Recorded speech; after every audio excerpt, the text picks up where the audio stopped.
SuperTalk Mississippi media production. Oh, yeah. Good morning, Mississippi. Everything gonna be all right this morning. Mornings with Richard Cross. Oh, yeah. Here on SuperTalk Mississippi. Woo!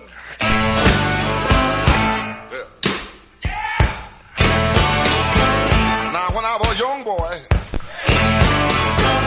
at the age of 5, my mother said I was gonna be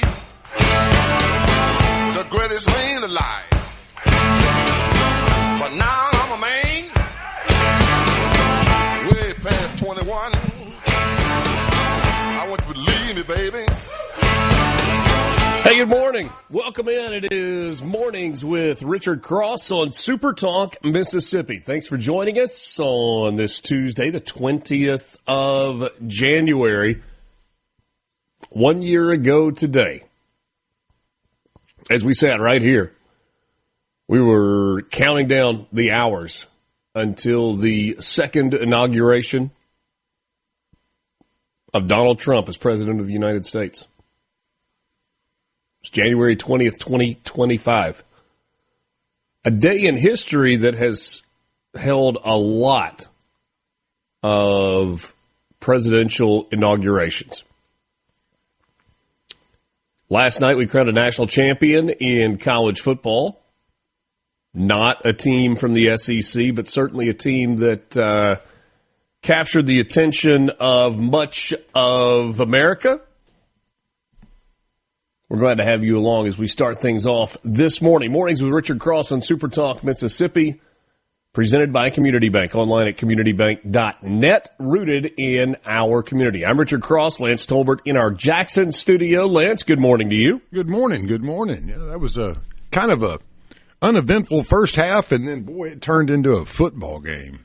It really was. I mean, the final 30 minutes, that was high level. It was good stuff. You know, it was watching it.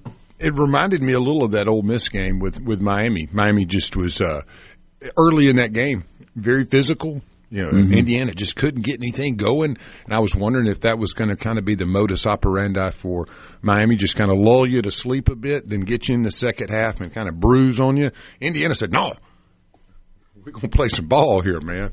And the quarterback, Mendoza, wow, what a play! I don't know. I mean, was there a tougher guy on the field than him last night? No, not at all. Whew. Ooh. I mean, he took some shots. All night. Miami got away with a couple of blatant, unsportsmanlike conduct penalties in the first half.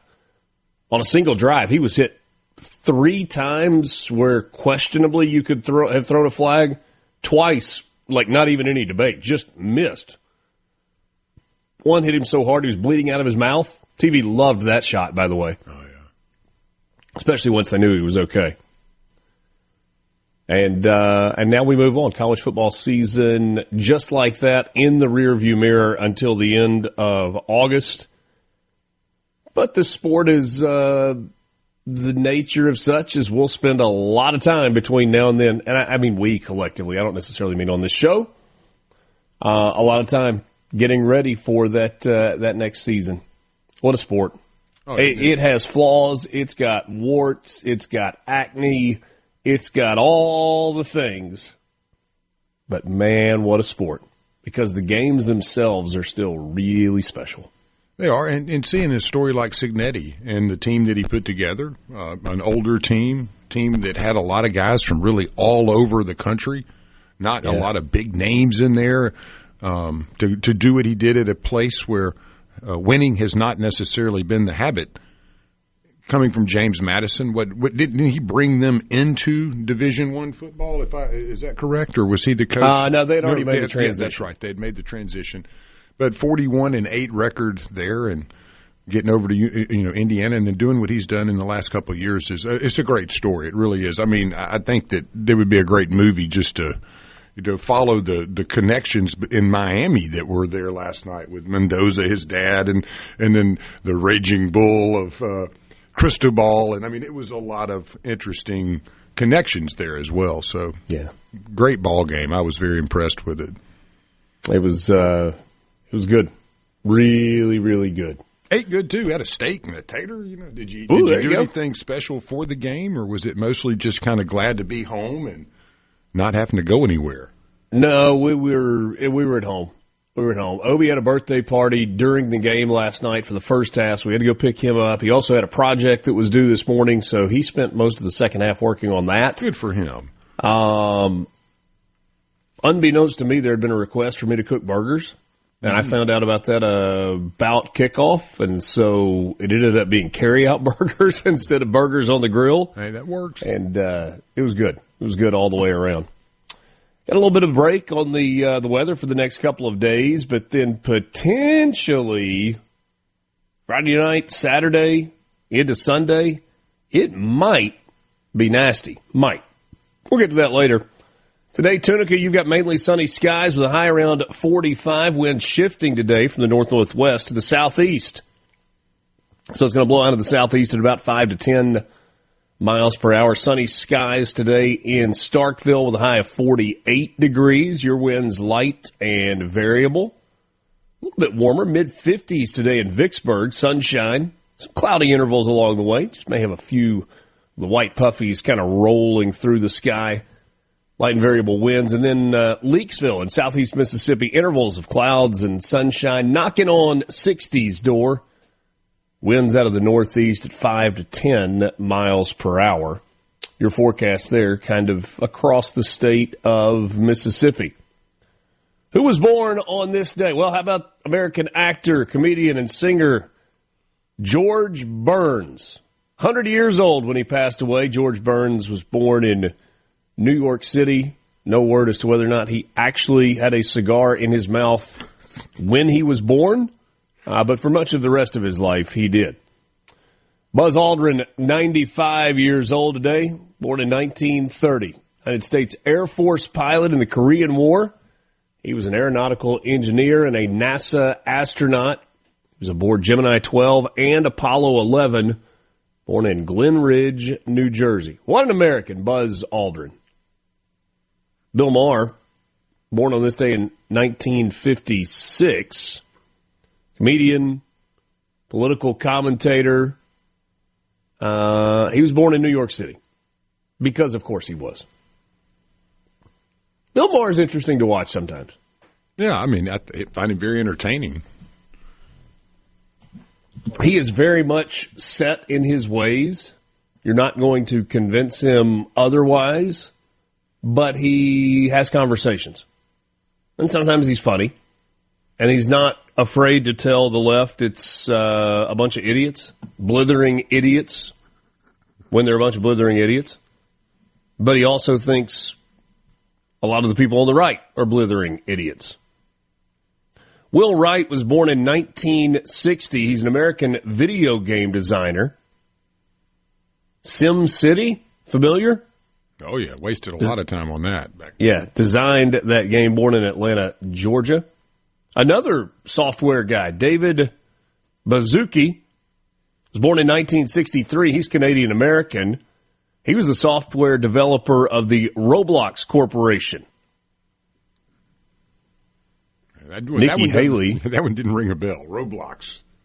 Oh, that's one that's super popular with, maybe less so now, but it's the kind of like build a city game. I got you. Very similar to Will Wright. Yeah. I always liked Civilization. That was a good one. Again, wasted many a day on that. Yeah. Nikki Haley's 53 today. Governor of the state of South Carolina from 2011 until 2017. She was the United States ambassador to the United Nations for a couple of years. Bamberg, South Carolina. Multiple flirtations with the presidency. The office itself, not any particular president. And was a nominee. No. She was a candidate. She was never a nominee. Candidate for president this last go-around. I mentioned a lot of inaugurations on this day in history, a lot of other things that happened as well. In 1869, Elizabeth Cady Stanton became the first woman ever to testify before Congress. In 1953, for the first time ever, Dwight D. Eisenhower, President Dwight D. Eisenhower, delivered the first United States live coast-to-coast inauguration address. Now it's on every channel on your television, translated in multiple languages around the world, and hundreds upon hundreds of thousands of people try to attend it. You got to go back to 1953, only back to 1953, to find the first time where it was televised live, coast to coast. 1961, John F. Kennedy, the youngest elected president of the United States, administered his oath of office as his inauguration. Supreme Court Justice Earl Warren swore him in, and Robert Frost was there to recite Gift Outright. More of what happened on this day in history, news headlines, your morning sports update, and more. Just getting started. Mornings with Richard Cross on SuperTalk, Mississippi.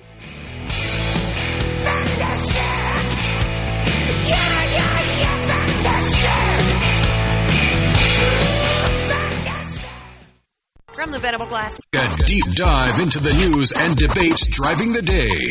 All on your ride to work. Mornings with Richard Cross. SuperTalk, Mississippi.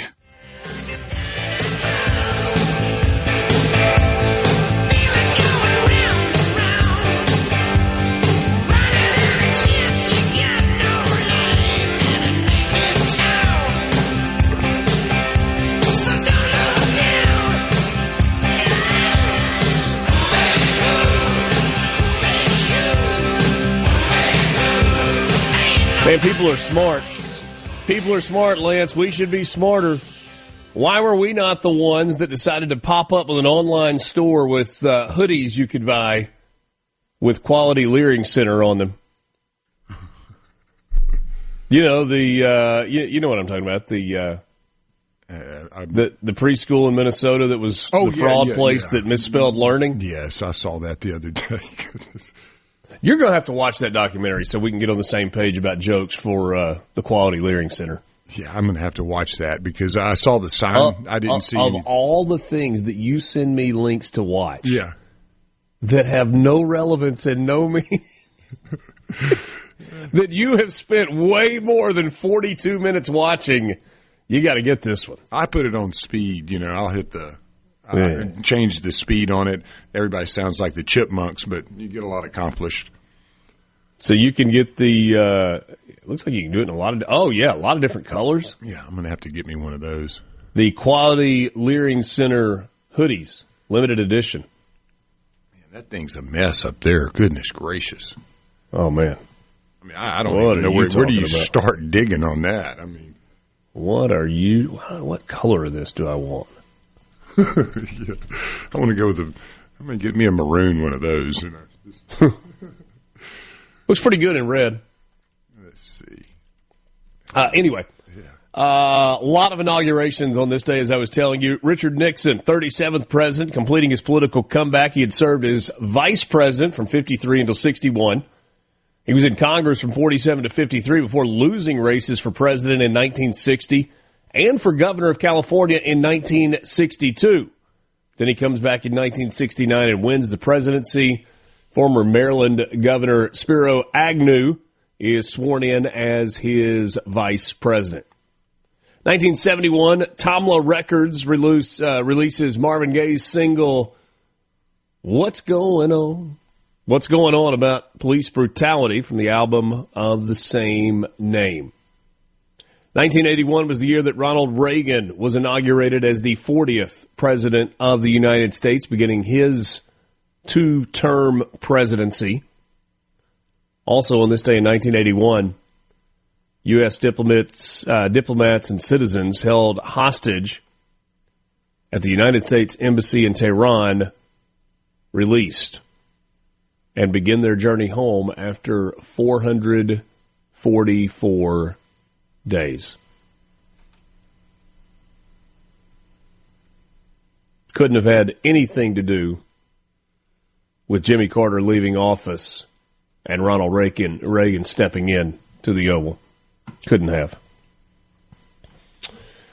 We've always known he was crazy, but the day that we knew with a great deal of certainty that he was full on crazy train, this day in 1982, heavy metal musician Ozzy Osbourne allegedly bit the head off of a bat while performing on stage in Des Moines, Iowa. Yeah, I know that story, actually, a little bit more in depth. He was singing, and apparently somebody throws a bat on the stage, which he thinks is a prop, like a rubber bat. It's like a furry fake bat. So he's in the state of mind that he's in, and he bites the head off of it, and it ends up being a real rat. And he went to his deathbed swearing that he did not know that it was actually a real rat, and he was not in his right mind. But you never know with him. I mean, I will believe that he was not in his right mind to do that. Yeah. Always appreciated that story, though. Super Bowl 19 played on this day in 1985 at Stanford Stadium, which exists no more. 49ers beat the Dolphins 38-16. Your MVP, Joe Montana, quarterback for the San Francisco 49ers. Heck of an actor, too, Joe Montana. 1986 was the first time that Martin Luther King Day was officially a federal holiday. 1993, Bill Clinton inaugurated as the 42nd President of the United States. 8 years later, it was George Bush who was inaugurated as the 43rd President of the United States, with Dick Cheney becoming the 46th Vice President. Barack Obama inaugurated on January 20th, 2009. 44th President with Joe Biden beside him as the VP. It was on this day in 2015 that Hamilton, starring Lin-Manuel Miranda and Anthony Ramos, premiered at the Public Theater in Lower Manhattan. It won a Pulitzer Prize for drama in 2016 and a ton of Tony Awards. Today in 2017, the first time that Donald Trump was inaugurated, 45th President of the United States, with Mike Pence as his vice president.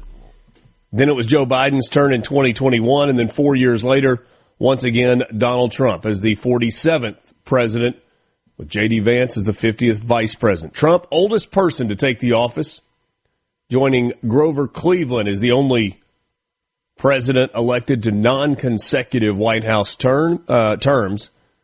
And you may remember a year ago today, the event was held inside the rotunda of the Capitol due to frigid weather in our nation's capital. And the first day of his return to office, Donald Trump issued over 1,500 of his pardons to some of his supporters charged in connection with the attack on the United States Capitol on January 6th of 2021. He declared a national emergency at the southern border, withdrew the United States from the World Health Organization and the Paris Agreement on Climate, the Paris Climate Accords. It was a busy first day and has been a busy first year.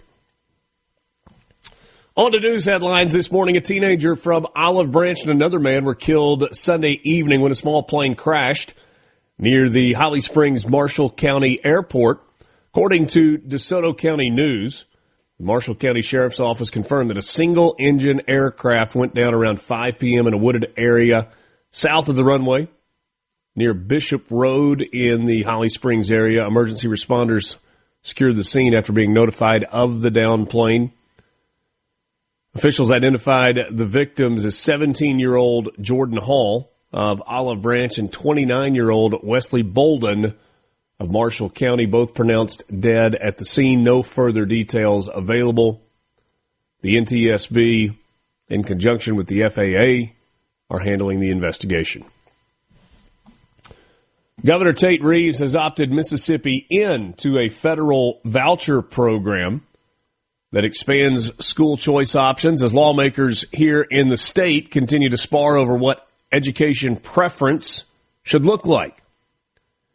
This is the program that was originally dubbed the Educational Choice for Children Act before being included in the One Big Beautiful Bill last year. It allows taxpayers to be credited for money sent to nonprofits that are offering financial assistance to K through 12 students. It's a dollar-for-dollar tax credit up to $1,700. That's significant also that it is a credit and not a deduction. And the scholarship awards are available to families earning up to 300% of the area median income.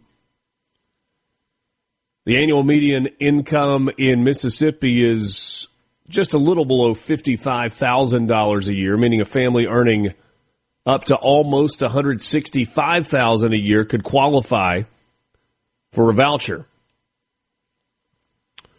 Speaker Jason White, Lieutenant Governor Delbert Hosemann certainly have differing opinions on school choice. The two have, however, agreed on multiple occasions that the federal tax cut ought to be taken advantage of here in the state of Mississippi. Initially, the two of them agreed to support legislation at the state level to implement the plan prior to the governor taking action. So we'll see what that looks like going forward. An Alcorn County doctor is going to spend 15 years in prison for his involvement in a wreck that killed an elderly man. Michael Hawley, 45 years old, pleaded guilty to culpable negligence manslaughter late last week. He was handed the maximum 20-year sentence, but the judge assigned to the case suspended 5 of the years that would have been required for him to serve behind bars. The incident occurred in Corinth, April of 2024. It claimed the life of an elderly gentleman, William Tate, who was 81 at the time. Corinth reported that Hawley was going at least 60 miles per hour over the speed limit. The speed limit posted was 45 miles per hour. Once he's done serving his time in prison, Hawley, an internal medicine doctor, or was, at the Magnolia Regional Community Care Clinic, he'll serve 5 years of post-release supervision. And for good measure, they popped a $1,000 fine on top of the sentence. We're back with you after this. Mornings with Richard Cross. From Duck Hill to Alligator, Mississippians start their day the right way. Mornings with Richard Cross on SuperTalk, Mississippi. Turn it up.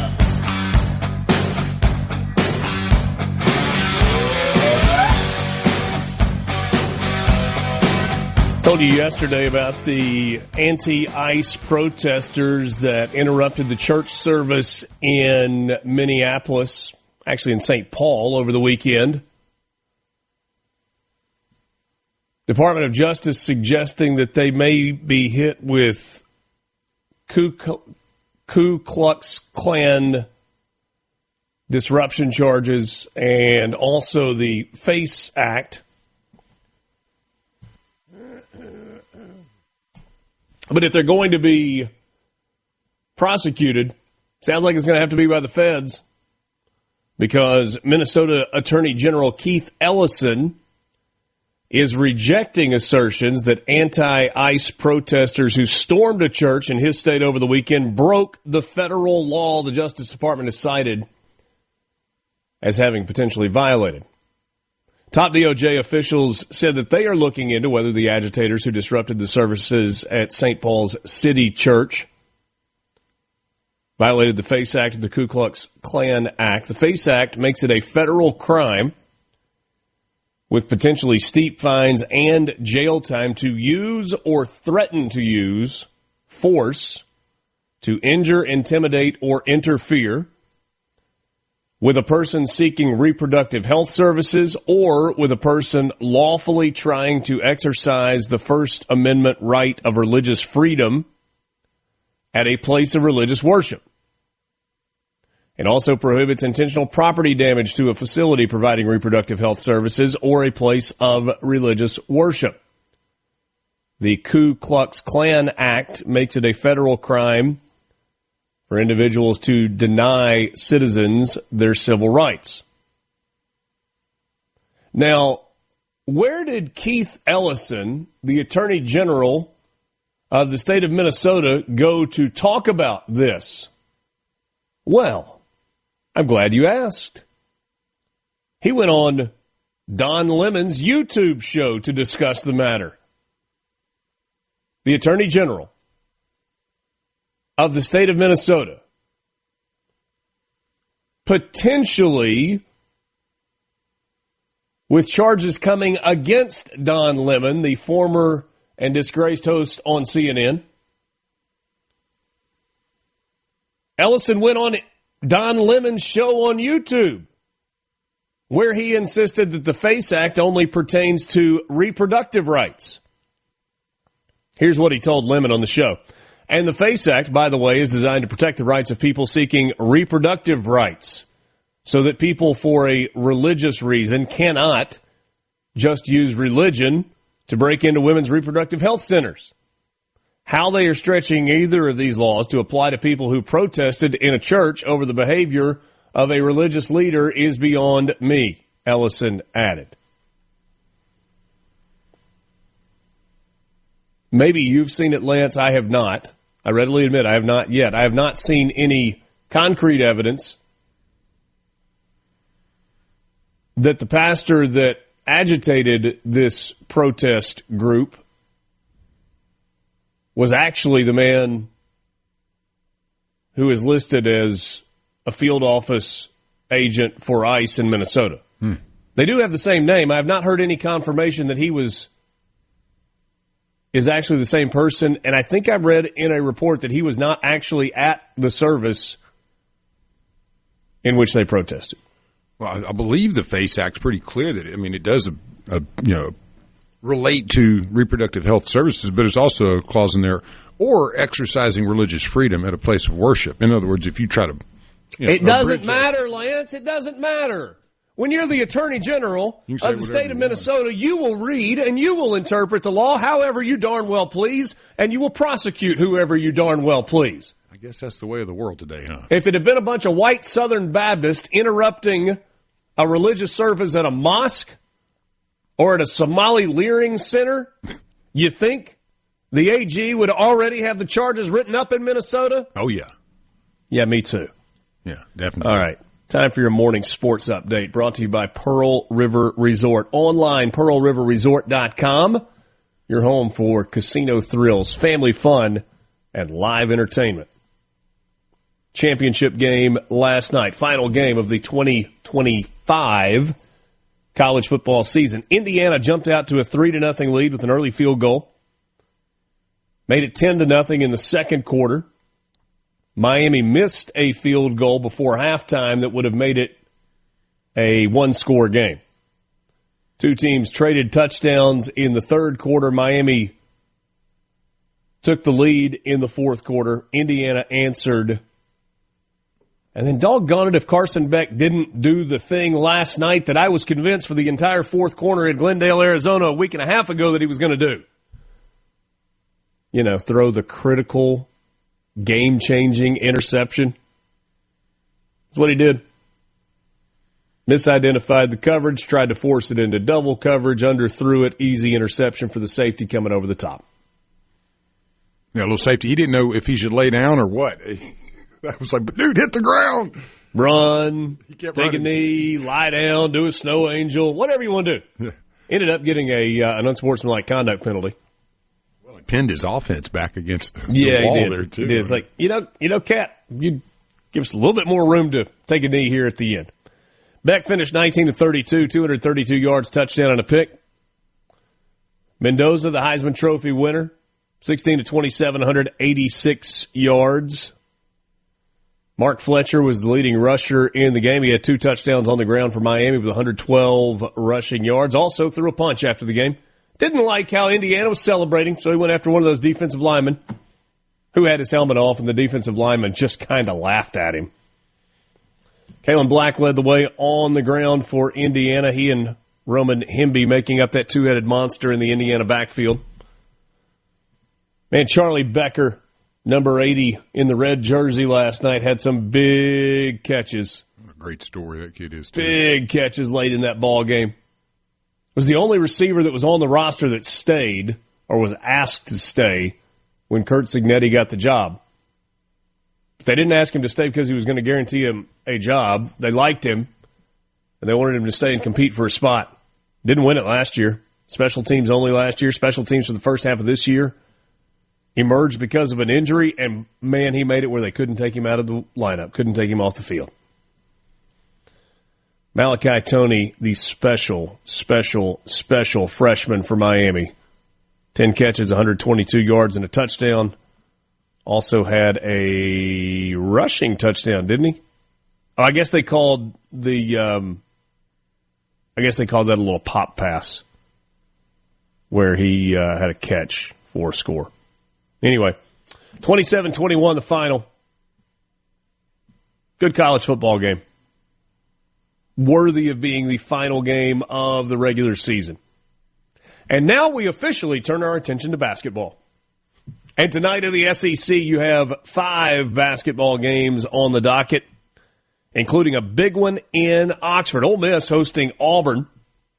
Both teams 11-7 overall. Auburn 2-3 in conference play.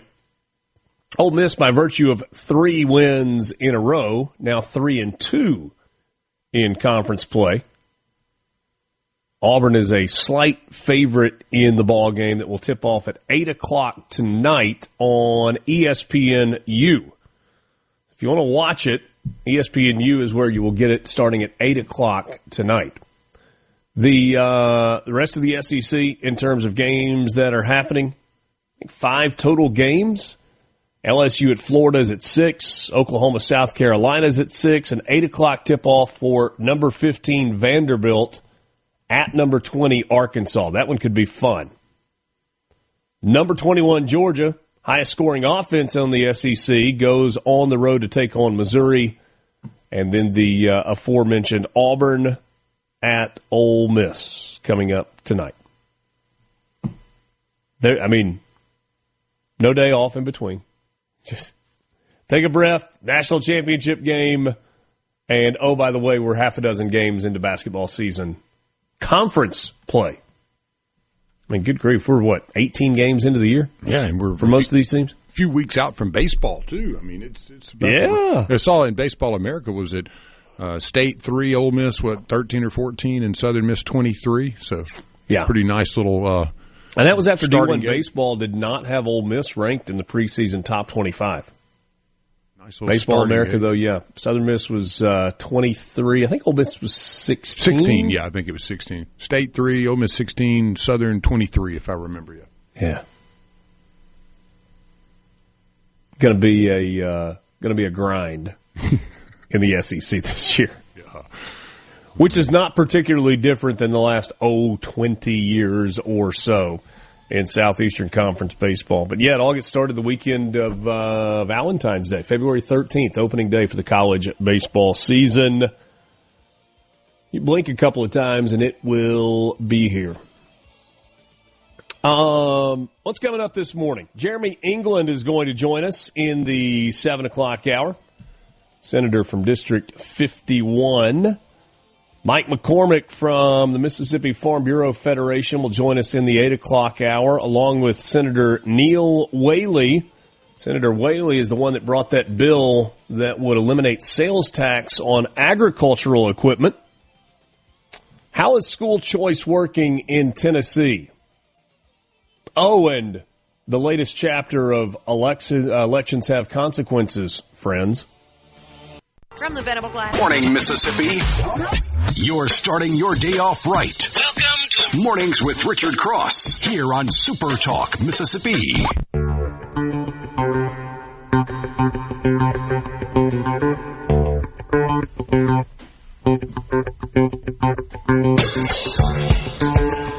Time for your Mississippi Lottery update, brought to you by the Mississippi Lottery, mslottery.com. Time to check the numbers. No Powerball winner last night means next drawing on Wednesday is $209 million. The estimated jackpot, the cash value, $95,200,000. Last night's drawing numbers yielded 5, 28, 34, 37, 55 with a Powerball of 17 and a multiplier of 3. Got a Mega Millions drawing coming up tonight. $250 million, the estimated jackpot, with cash value of $113.5 million. A $1 billion Powerball jackpot helped the Mississippi Lottery end 2025 with a bang, delivering more than $13.25 million to the state of Mississippi for the month of December. That jackpot-fueled surge marked the largest transfer of the fiscal year, pushing fiscal year 2026 funding for Mississippi roads and bridges past $66.5 million. The lottery celebrated its 6th anniversary back in November. Since launch, it has generated more than $750 million in money that has been transferred to the state. Real money making a difference, but remember, please play responsibly. Lance, I know kids have got phones and they communicate a lot. I don't remember a time where I feel like among school-aged children, news traveled faster than it did yesterday as it pertains to the forecast.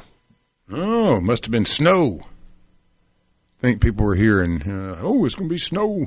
A winter storm is expected across the South beginning Friday into Friday night and throughout the day on Saturday and tapering off on Sunday morning. There is a lot of wiggle room at this point.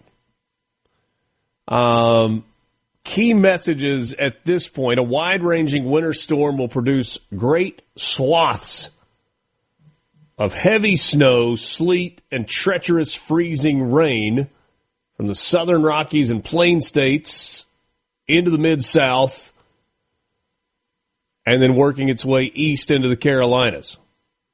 Sounds pretty ominous. Through Sunday. The northern portion of the precipitation shield will consist of heavy snow. That's more along like most of Missouri, southern Illinois, southern Indiana, southern Ohio, and kind of working out to the mid-Atlantic. Then below that, southern part of Missouri, northern part of Arkansas, Kentucky, and Tennessee, you're looking at a mix. And then below that, a little bit to the south, you're looking at, yep, you guessed it, freezing rain and sleet with some snow mixed in. Oh, the good old fun stuff, yeah. Broad swaths of freezing rain and sleet are expected south of the all-snow zone over the southern plains, mid-south, and likely into the Carolinas with hazardous travel conditions, power outages, and tree damage likely. At one point yesterday morning, one of the forecasts, I don't know which, called for like a foot of snow in North Mississippi. Now, that has changed multiple times already. Since I'm sitting in Oxford, I'll just tell you what it says for Oxford on the long day. So, if you're in Senatobia, a little farther north, you don't know exactly where the dividing line might be. So, Friday, high of 42. In the nighttime forecast, temperatures falling, watching a potential winter storm, wintry mix, chance of precipitation 90%, snow and ice accumulating 3 to 5 inches. That's on Friday night. Saturday, 90% chance of precipitation, 3 to 5 inches. So if you're keeping track at home, that's 6 to 10. Saturday night, chance of precipitation, 90%, snow and ice, 1 to 3 inches. That's 7 to 13. Better get some charcoal, man. and some meats. And then less than an inch on Sunday.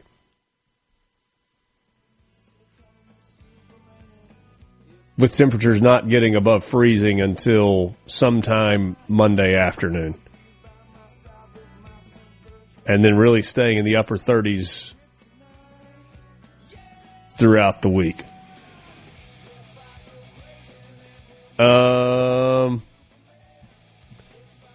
Milk and Bread Mageddon 2026.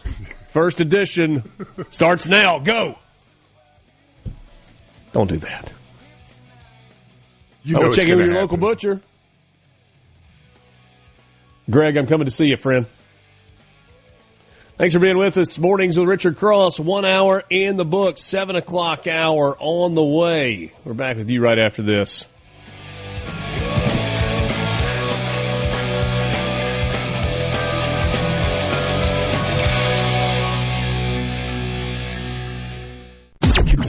The views and opinions expressed by the hosts, guests, and callers on this show are not the opinions of TeleSouth Communications, its management, or advertisers. Want to know what's being said in the halls of the Capitol? You're in the right place. Mornings with Richard Cross continues on Super Talk, Mississippi.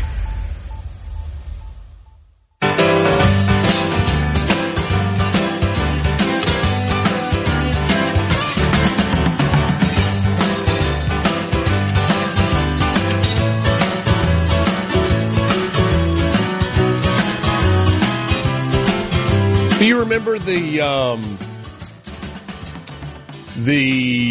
Turning Point USA event that was on the Ole Miss campus back in October? Vice President J.D. Vance was the featured guest in the pavilion, and he kind of took on the role that Charlie Kirk took when he was working with students across the country at the Turning Point USA events. It was Q&A. And one of the questions, this was kind of at the point in which Trump was sending National Guard units to different cities to try and reduce crime.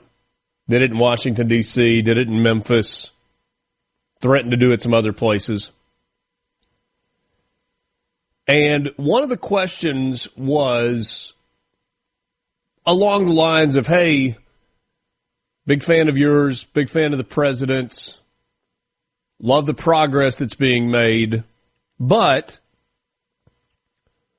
are you concerned about the president using executive force to send American military into American cities?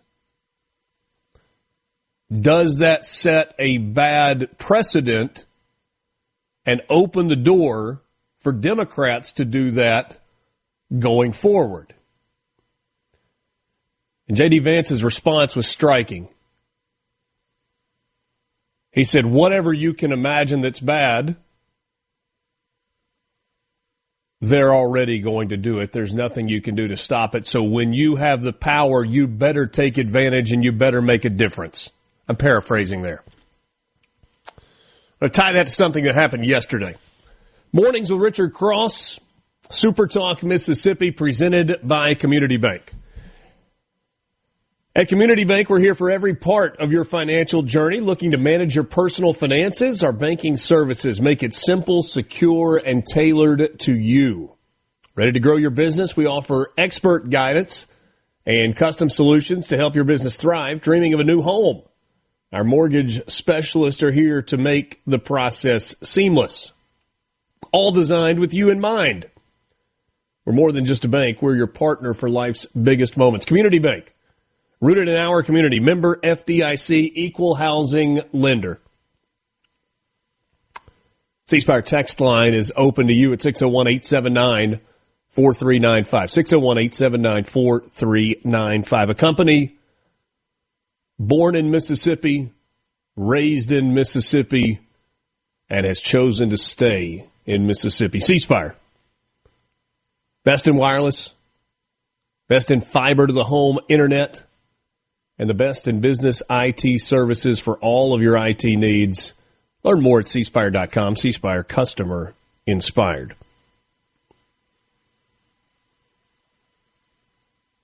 Maybe you're tired of Donald Trump. Maybe you're a Republican that basked in the glow of the immediate aftermath of Donald Trump elected as the 47th president. And you got excited about the executive orders and shutting down the southern border, and you recognize, man, we went from the southern border was a sieve. It was a turnstile without a stop on it. It was a y'all come, you hear, sign. And shut it down. No illegal entries coming into the United States through the southern border. Maybe you were initially gung-ho about the idea of getting rid of some of the people who were in the United States illegally. When I say getting rid, I'm saying sending them on their way. But just like Democrats hoped would be the case, even if you had that initial fervor, the hard work of doing the work gets tiresome. It gets frustrating. And you get to a point where you're like, maybe they're right. There's some sad instances in these deportations that are breaking up families. Maybe they are right. Maybe a path to amnesty is the right way to go. And it's what the left wants from you. They want you to give up. They want you to drop your guard, because when you do that, you're not as motivated to go to the polls. You're not as motivated to vote. We talk about the big bad midterms. You think the midterms aren't important coming up? You just got a glimpse of what can happen. Richard, what are you talking about? Would you please get to the point? Sure, I'm happy to. Did you pay attention to state elections in Virginia this last go around?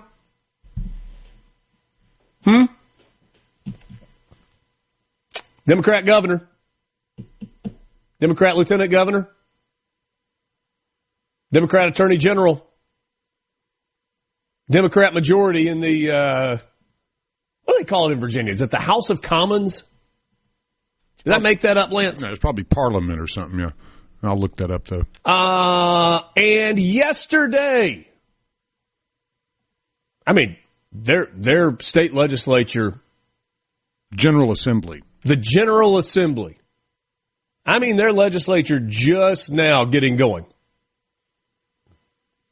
Pre-filed 1 week ago, offered on January 14th. A bill introduced by Democrats in Virginia that would eliminate mandatory sentencing guidelines for assaulting a law enforcement officer, rape, manslaughter, possession and distribution of child pornography, and all repeat offender felonies. They're looking to amend and reenact about 24 sections of the Code of Virginia relating to elimination of mandatory minimum sentences for certain offenses. And it's written in a way that if you don't know what you're looking for, it's a little confusing. So line 136 of the legislation. Malicious bodily injury to law enforcement officers, firefighters, search and rescue personnel, or emergency medical services personnel, penalty lesser included offense. Previously, in the code, it was written, upon conviction, the sentence of such person shall include a mandatory minimum term of imprisonment of 2 years. They have struck that last sentence from the code. It's gone. Well, you can't be serious, Richard, about rape. Oh, yeah, I am. They changed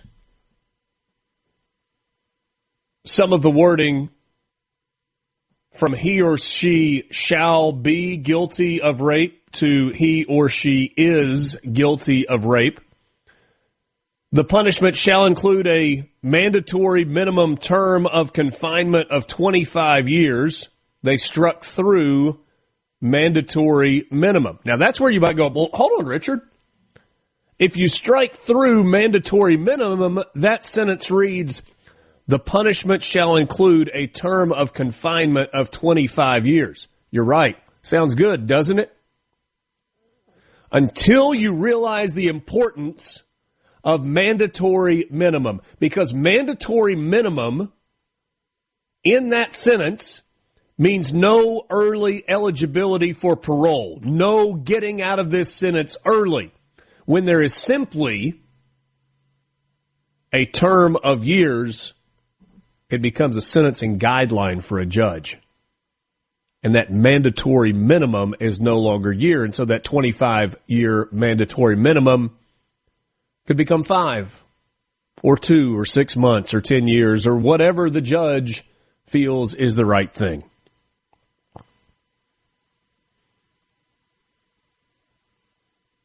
It took Democrats less than 1 week after being sworn in to the General Assembly of Virginia to roll out a bill that got rid of mandatory sentencing guidelines for assault of a law enforcement officer, for sexual misconduct, for rape, for manslaughter, possession and distribution of child pornography, and all repeat offender felonies. So the next time you're like, I don't know, I'm just tired of this deportation activity. I'm tired of hearing Trump talk about Greenland. I'm just tired. Remember, Democrats never, ever, ever get tired. They don't. They're like the Energizer Bunny. And the second that you get tired, they pounce. Every single time. From the Venable Glass Traffic Center, I'm Patty Steele. Venable Glass in Richland and Brandon, locally owned and operated with free mobile service for you in the Tri-County area. Traffic is still moving smoothly. No accidents or major congestion to report right now. Trust your heavy haul transportation needs to Southeastern Services. Years of experience hauling and operating heavy equipment. You can trust their team to handle your jobs with confidence. Call Southeastern Services today. 601-292-9932. Nowadays, customers are searching online for the services they need. Are they looking at your business? Having a mobile-friendly website can really help you win new customers. Let SuperTalk Mississippi Media create a great-looking and very affordable website for your business. Plus, studies suggest that a well-written radio ad can lead to a 20% lift in traffic to your website. Just call SuperTalk Mississippi Media today at 601-991-2305 or go to stmmdigital.com. Hello, I'm Gary Jolly from the Tractor Store. LS Tractor understands your passion for the land, and just like you, LS Tractor is committed to excellence and superior products. LS Tractor comes with a long list of standard features that are unmatched by other brands and backed with the LS commitment to provide exceptional customer service and satisfaction. You get a lot more for your money with the LS Tractor. Come to the Tractor Store in Richland to experience the LS difference. The Tractor Store in Richland.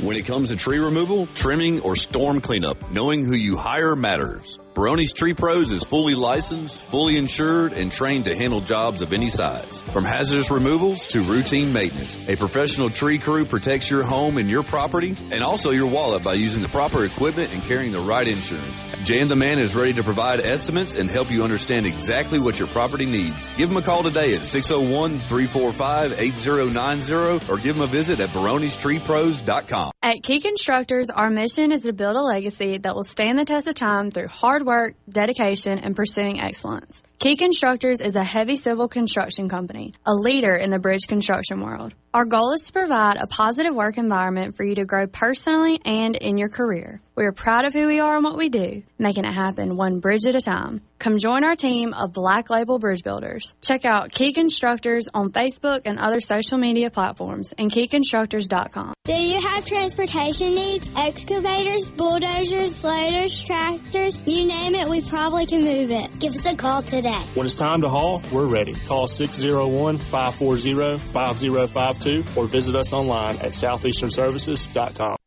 The best made-to-order lunch in Northeast Jackson is at 4th and Gold Sports Cafe. The Philly cheesesteak sandwich or wrap, melt-in-your-mouth pulled pork sandwich, and the best burger in the metro. Call 769-208-8283. Once again, 769-208-8283. This is Brian Haydad with Sports Talk Mississippi, the Magnolia State's #1 sports show. Get the show wherever you get your podcast. Get the inside track on Mississippi politics. Mornings with Richard Cross on Super Talk Mississippi.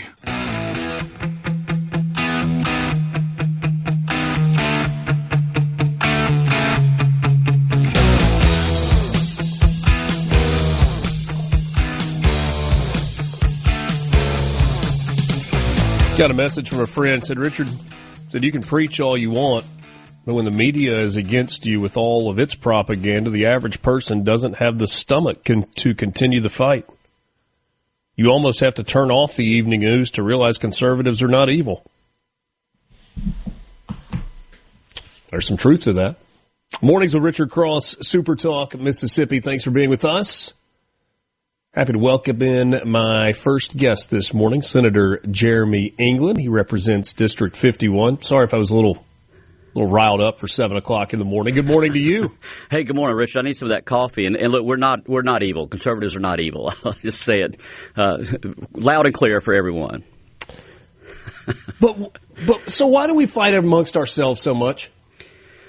Well, I think because we're thinkers. We're policy thinkers, and we can debate back and forth and do that in a way that we intend to make the state and our communities a better place. And it's okay to argue back and forth, because out of that should come good policy, or at least get us further along towards good policy through that debate. So if you can get away from everybody saying, look, they're fighting amongst themselves, or they're wanting to throw darts at everybody. If you can get past that and look at the policy and what we're talking about, I think that's maybe that's the answer.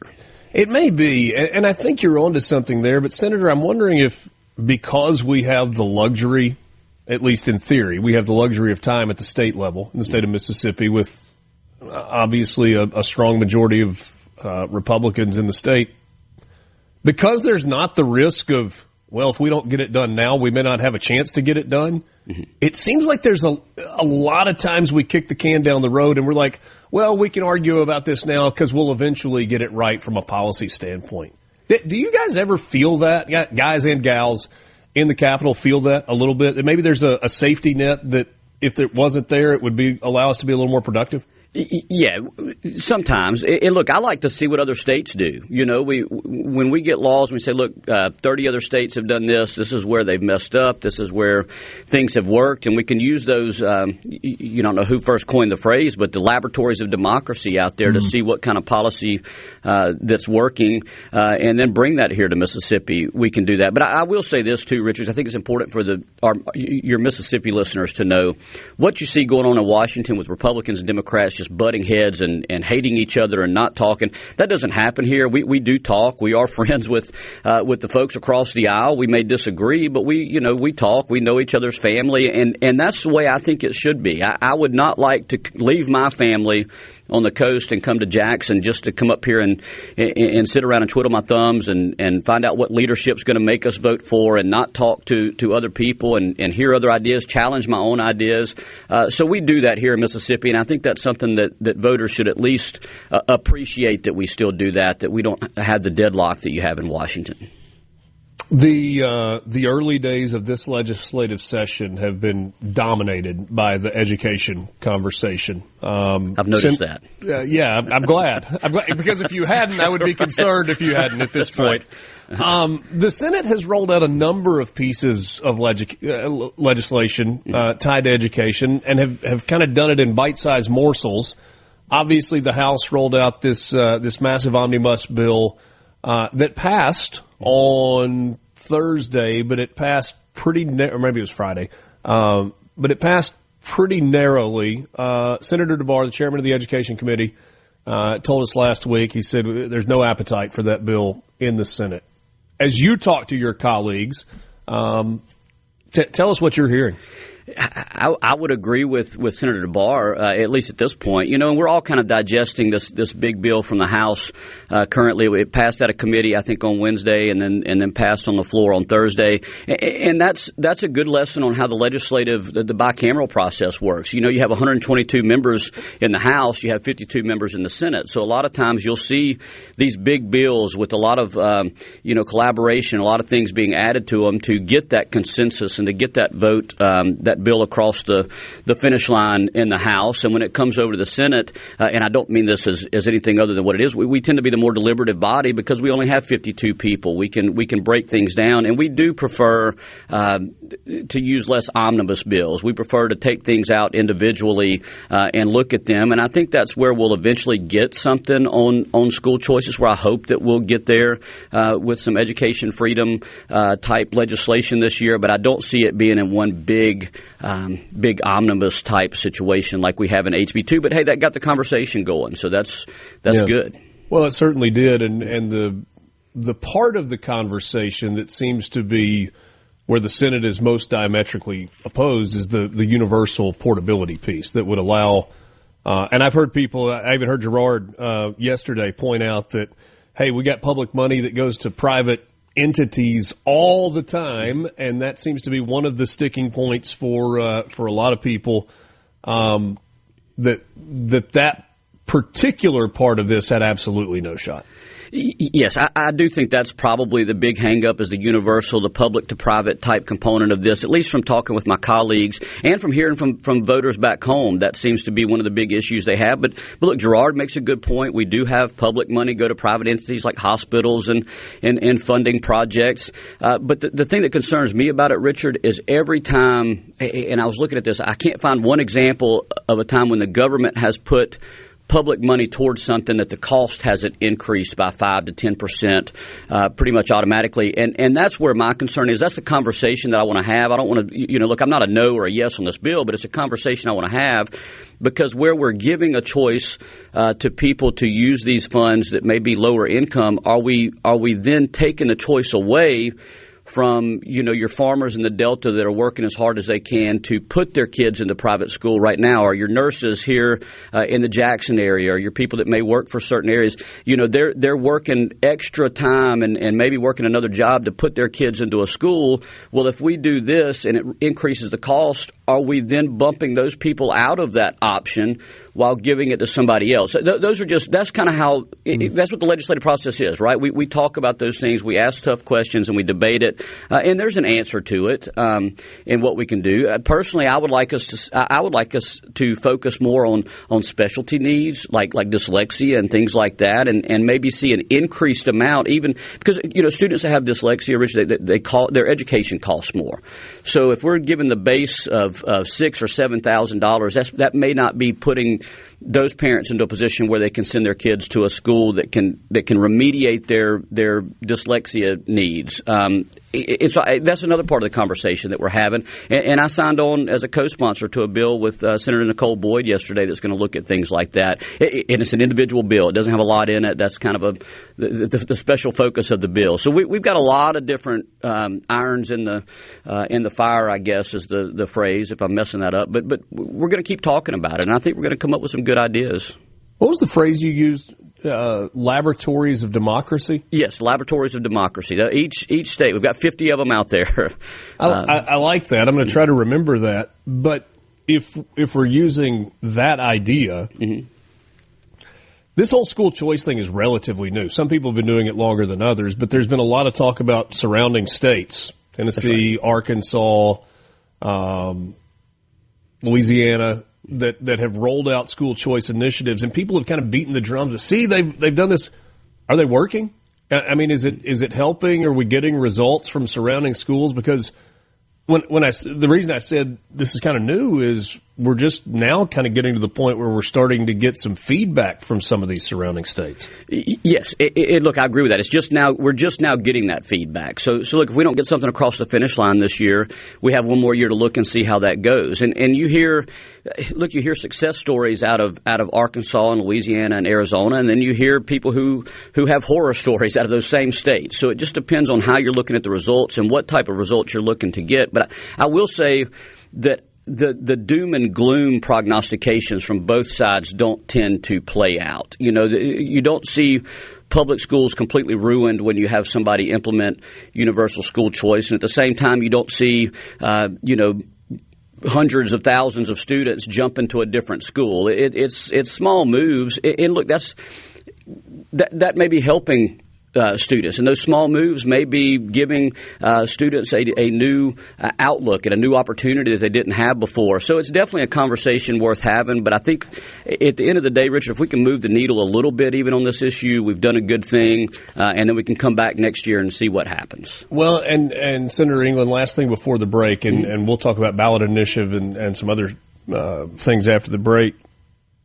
Is there a recognition among your colleagues in the Senate that there's been so much talk about the strides that we've made as a state, that now is not the time to sit still, even if it's not universal school choice? There's some things that we've got to do and have got to do now as opposed to sitting and waiting another year? Yes, there is. And we need to recognize that if some of my colleagues don't yet. The Trump administration pushes this.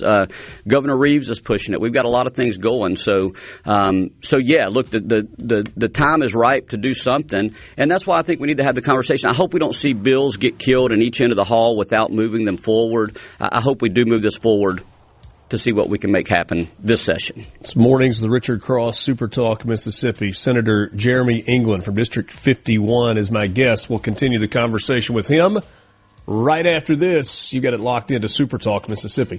Another one bites the dust. Cross is brought to you by Covington County Hospital in Collins, where your health matters. Keeping Mississippi in the know, one morning at a time. Mornings with Richard Cross on SuperTalk, Mississippi.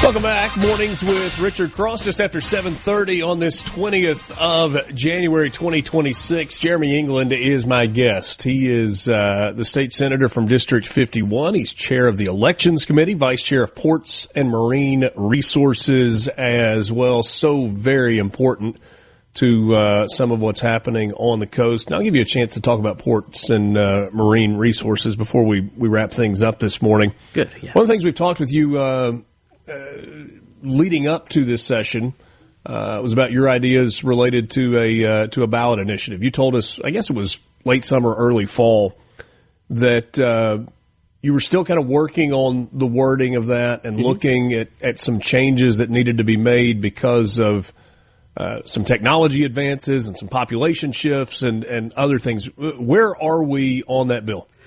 Well, Richard, we have a bill that's been dropped. So okay. I dropped the bill yesterday. Was the deadline, right? And so I've got a bill, and I think it's one that will be able to pull a lot of things together. I've talked with a lot of people about this. Number one that we've heard, and of course you know this, and I'm sure your chat line is already lighting up with this issue this morning, is that people want this back. It's guaranteed to them in the Constitution, and so we need to do that. And what my bill does is it brings back a ballot initiative.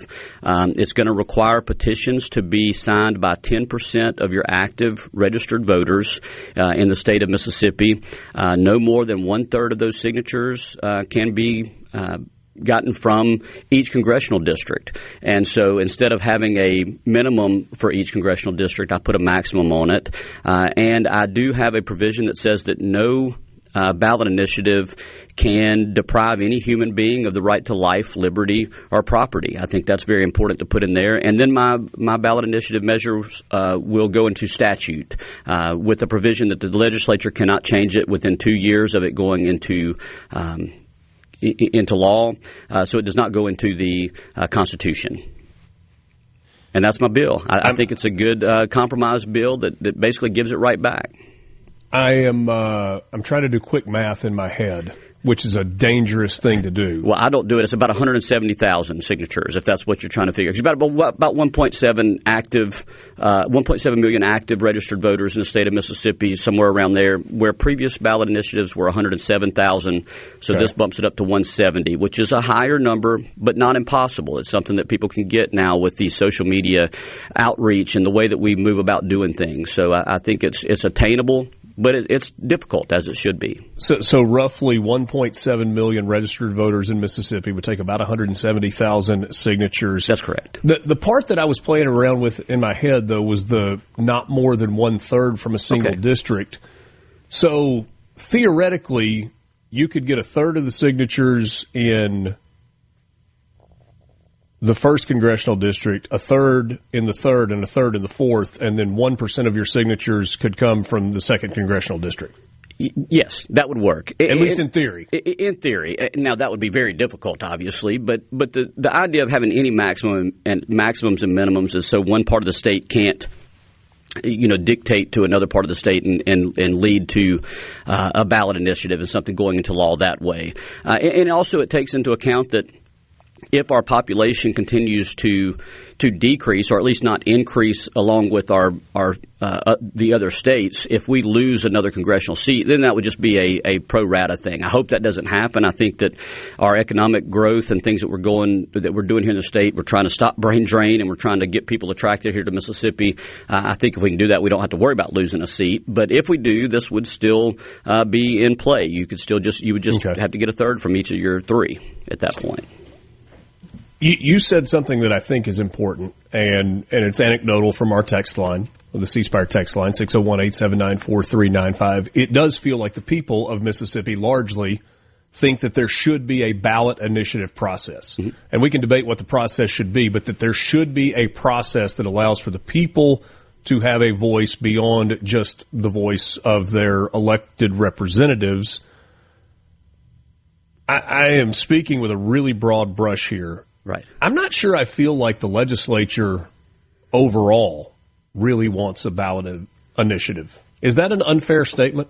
I don't think so. And let me tell you the reason. The reason is because we're a constitutional republic, right? The reason is that my constituents, District 51 represents me to represent them in the Senate. They vote for me to come up here and represent them and do my homework on every bill, to debate every bill, to read between the lines and not just get that little blurb that you may have on a ballot that tells you what a law does, but to actually find out which strings are being tugged, how much money it's going to cost. And that takes time. The legislative process does drag out, but it was intended to do that. So I think that when you look at that and you look at how the system was set up, our Republican system of government, where we have representatives representing any number of people, that works. But then again, we do tend to move slow. And I'll also say this: Mississippians did have the ballot initiative.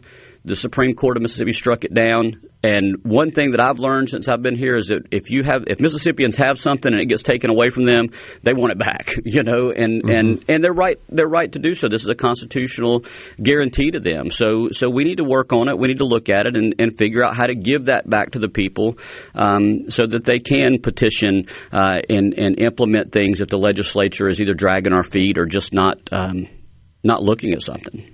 One of the things that I feel like is simmering on kind of one of the back eyes on the stove with this legislative session is conversation around higher education in Mississippi. IHL, the power that IHL has, the power that they exert or don't exert in a lot of situations. Where is that conversation headed? There were some hearings that happened between the end of the last legislative session and the start of this one. I know that there are a number of senators that are looking at some IHL-related issues. What do you anticipate that looks like over the next couple of months? So I think we'll see something there, Richard. Of course, that's a market that's changing so dramatically, and it has since COVID when we started seeing more online courses and things like that.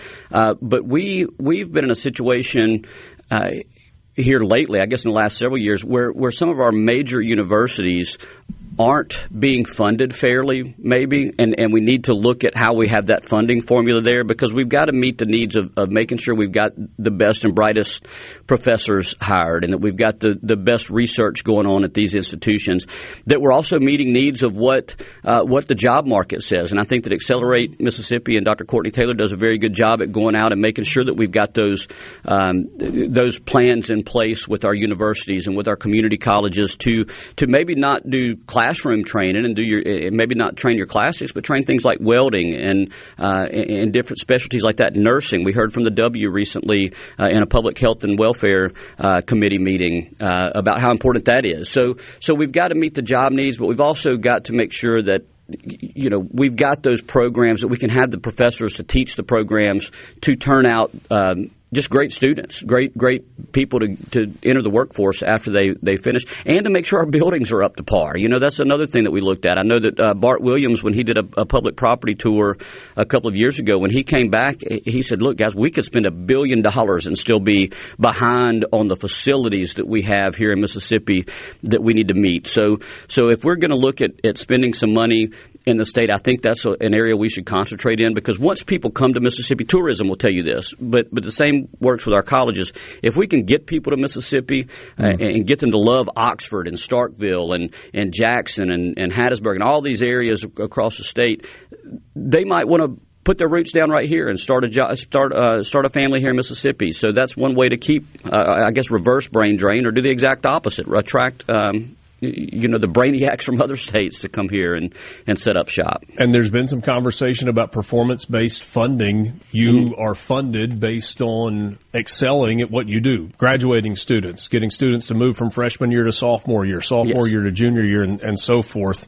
I don't want to end this without touching on ports and marine. We know that the Gulf Coast is so incredibly important to the economic engine. In some cases, is the economic engine, or is a big part of the economic engine for the state of Mississippi. What's on the docket for ports and marine? Yeah, so look, it's an absolute honor to represent the Gulf Coast, number one. I grew up down there. I love it down there. Love the whole state of Mississippi, but we've got some of the hardest workers in District 51, and what they look at from ports and marines. Number one, when it comes to shipbuilding, they want to make sure that they have a stable housing market, that they can live where they work. They want to make sure those jobs are available, that people are trained. But when it comes to ports and marine resources in particular, we're also looking at things like what's going on in Louisiana. When they open the Bonnie Carey Spillway, Richard, it completely devastates the Mississippi Sound. Yeah. So one thing that, new chairman, Senator Scott Delano, and former chairman, Senator Mike Thompson, one thing that we've focused on, and we've gone to trips to New Orleans, we've talked with the Corps of Engineers, we're telling them, look, you need to have us at the table. If you open that spillway over there, yeah, you're maybe doing some things for Louisiana, but you're absolutely killing our speckled trout and our oyster industries and our fisheries in Mississippi. So we want to make sure that we stop that.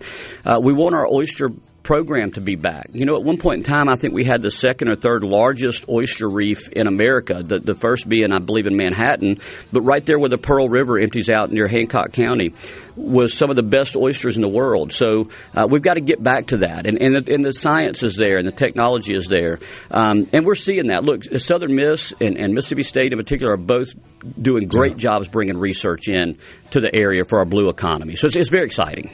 Mr. Chairman, we're out of time. I appreciate you joining me this morning and look forward to visiting with you again soon. Absolutely, Richard. Thank you for having me this morning. Jeremy England, my guest. From the Venable. Know where the news is going next. Mornings with Richard Cross on SuperTalk, Mississippi.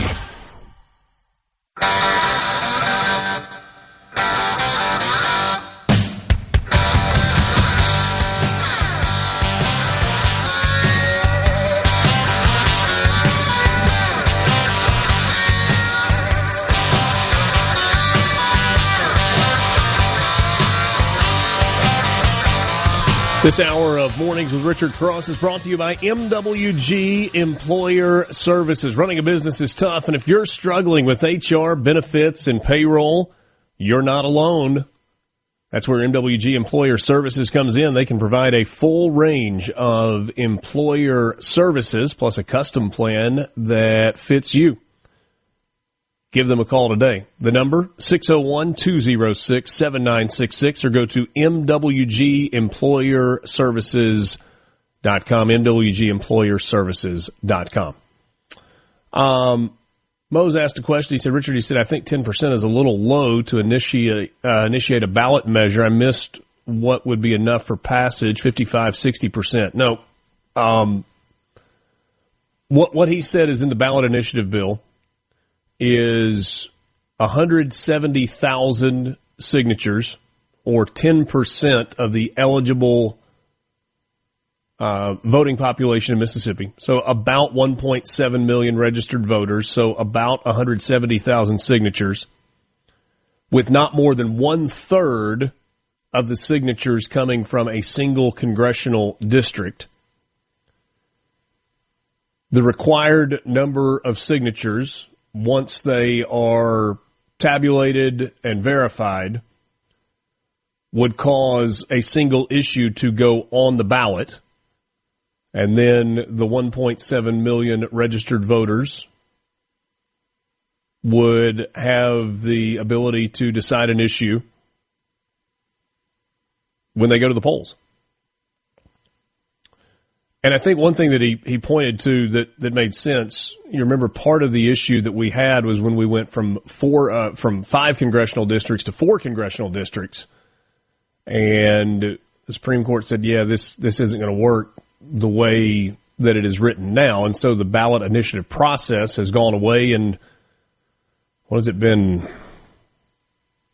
Hasn't been quite a decade, but not far from it, that we have been without a ballot initiative process in place in Mississippi. And so this would reinstate that. We'll see where it goes. I know that's something that's important to a lot of you.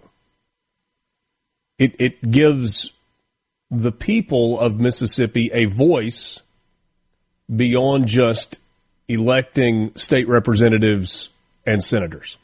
On May 14th, 2021 is when the Mississippi Supreme Court overturned Initiative 65. Okay, so coming up on 5 years. Not quite a decade yet. So about halfway to a decade. Okay. Wait, what did you say the date was? 2021. 2021, yeah. Okay. May 14th, 2021. So May of 2021, and we're in January of 26, so almost 5 years.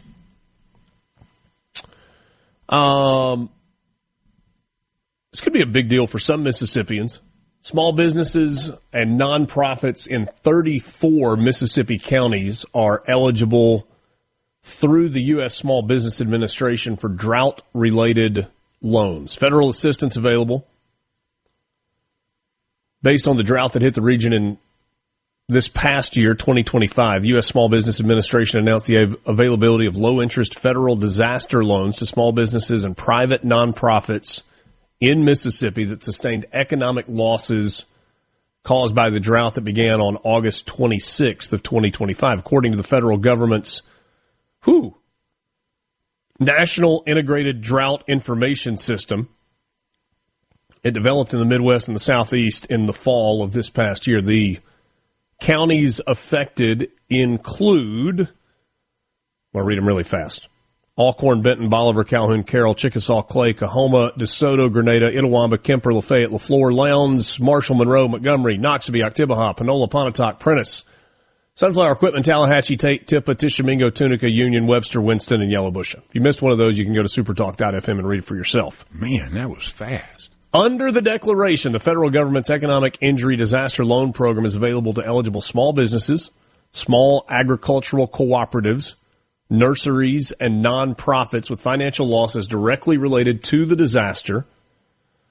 Government agency is unable to provide disaster loans to agricultural producers, farmers, or ranchers except for agricultural enterprises. Applications must be submitted by August 31st of this year. You can learn more through the SBA's Customer Service Center. Chris Stallings, who is administrator of the Office of Disaster Recovery and Resilience at the SBA, said, through a declaration by the U.S. Secretary of Agriculture, SBA provides critical financial assistance to help communities recover. We're pleased to offer loans to small businesses and private nonprofits impacted by these disasters. So again, you can find more information about that on our website, supertalk.fm. The headline for the story, small businesses, nonprofits in 34 Mississippi counties eligible for drought-related loans. We are going to start the 8 o'clock hour with a pair of guests, Mike McCormick, president of the Mississippi Farm Bureau Federation, and Neil Whaley, a senator from District 10. He represents Marshall and Tate counties. We'll talk about some of the legislative session as it pertains to agriculture and specifically the no sales tax on agriculture equipment bill. No filibuster. Just everything you need to know to start your day smarter. Mornings with Richard Cross on Super Talk, Mississippi.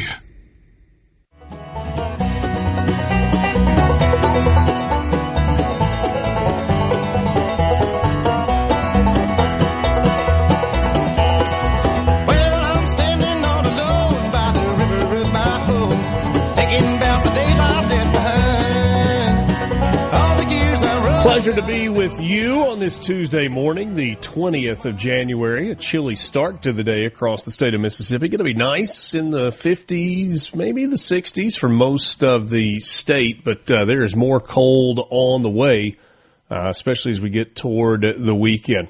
Thanks for joining us. Mornings with Richard Cross is presented by Community Bank. At Community Bank, we're more than a place to manage your money. We're your neighbors, your partners, and your trusted financial advisors. For decades, we've been rooted in our community, helping families, small businesses, and individuals achieve their dreams. Whether it's opening your first savings account, planning for a brighter future, or growing your business, we're here every step of the way. We're dedicated to our customers, committed to your success, and always here when you need us. Community Bank, rooted in our community, member FDIC. This is Mornings with Richard Cross on Super Talk, Mississippi, and I'm happy to welcome two more guests for conversation. Mike McCormick, you know him, Mississippi president of the Mississippi Farm Bureau Federation, and Senator Neil Whaley. He represents District 10, Marshall and Tate counties. He is chair of the Agriculture Committee, vice chair of the Local and Private Committee. Gentlemen, good morning. Thank you so much both for coming in. Good morning. Good morning, Richard. Senator, I'd like to start with you. We were visiting with the lieutenant governor, I guess, beginning of last week, and he told us that there was a bill that was on the way that was going to potentially eliminate sales tax on the purchase of agricultural equipment. This is your bill in the Senate. Will you tell us a little bit more about it, please?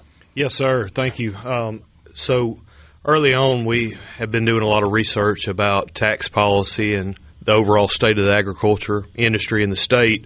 Of course, you know it's the largest industry in the state, so we want to find ways to help keep it viable and to help it in the hard times that we're currently in. So looking at things that we could do, we realized pretty quickly that the 1.5% sales tax would be one of the quickest ways to help find some relief for our ag and forestry families across the state. As you know, very rural state.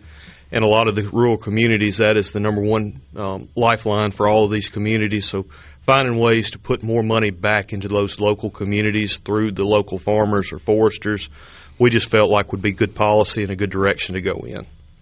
So currently the sales tax on the purchase of large agricultural equipment, 1.5%, that's right? Yes, sir. And we're trying to take that to no sales tax on that purchase. That's correct, as well as, also fencing supplies, things of that nature. We're wanting to we worked on a bill last year that directed DOR to give us a list of items that were available for that 1.5% sales tax. So we realized that the fencing supplies, things that the cattlemen use, or in that industry, so we wanted to get that put on this list as well. Okay, you mentioned the cattle industry as well. Does this include tree farmers as well, some of the heavy equipment that is very expensive for the men and women that work in that industry? Absolutely. The forestry industry, they're not forgotten in this. They're a big part of it, so absolutely. All right, so if you go and you are trying to buy $1 million cotton picker, right now you've got a $15,000 sales tax bill on the purchase of the cotton picker, and so that $15,000 would go away. Or I guess we can do the math. If you buy a $100,000 tractor, which is kind of a small tractor at this point, that's a $1,500 tax bill. What have you heard from farmers on this? Is this enough of a savings to make a difference for them? You know, I don't know that you could say that it's enough of a savings to make a difference, but I believe that it will help in the overall scheme. Every time that you help put money back into the pockets of those men and women who are out there doing that job, it's going to help. $1,500 is real money in my life, and I'm sure it's real money in theirs. And that's $1,500 that they could reinvest into other equipment, or they could invest into their communities, which will help see a return. So we do believe it's a very good step. Mike, I suppose that also opens up money that can go toward other parts of their farming operation. We know about seed costs, we know about fertilizer costs, we know about spray costs, and all of the things that go along with it. Everything is expensive. Is this a deal where every little bit helps? Yes, that's what we're trying to do, is get our farmers to some better times, and I think there's some light at the end of the tunnel where things are going to start getting better into the fall. Maybe some commodity prices that will increase. The farm bill portion of the big beautiful bill is going to help. So when I started talking to the lieutenant governor last year, and he was asking me, Mike, I want to do something to help our farmers. What can we do? Obviously, the farm bill is where, federally, is where the farmers are going to probably lean to the most to try to find a safety net to get them through the bad times. But we did start looking at some things that would help that the state could do. And this income tax, tax elimination, sales tax elimination on not only farm equipment but for labor and for parts, it is huge. You get a lot of our southern states around us that are already at zero. I think we're only one of about 7 states in the U.S. that charges the 1.5% or any sales tax on the equipment. So if we could level the playing fields for our dealerships, for the people that are selling things in the state of Mississippi, where people aren't looking out of state to buy the things that they are going to buy, it's a game changer. And if you look it up at Senator Whaley's part of the world in North Mississippi, Tennessee has always had this no sales tax on fencing supplies and posts and gates and that sort of thing. And there's a lot of people in his part of the world that'll drive into Tennessee for that savings that we can bring that back to the local ag sales people in his neighborhood. So it's a really big thing for us. What about Arkansas and Louisiana? Do they have sales tax on equipment? Let's see. We've got. I knew you'd have a list there with all of the Arkansas, all the answers. Tennessee, Georgia, Kentucky, Louisiana, Missouri, North Carolina, Oklahoma.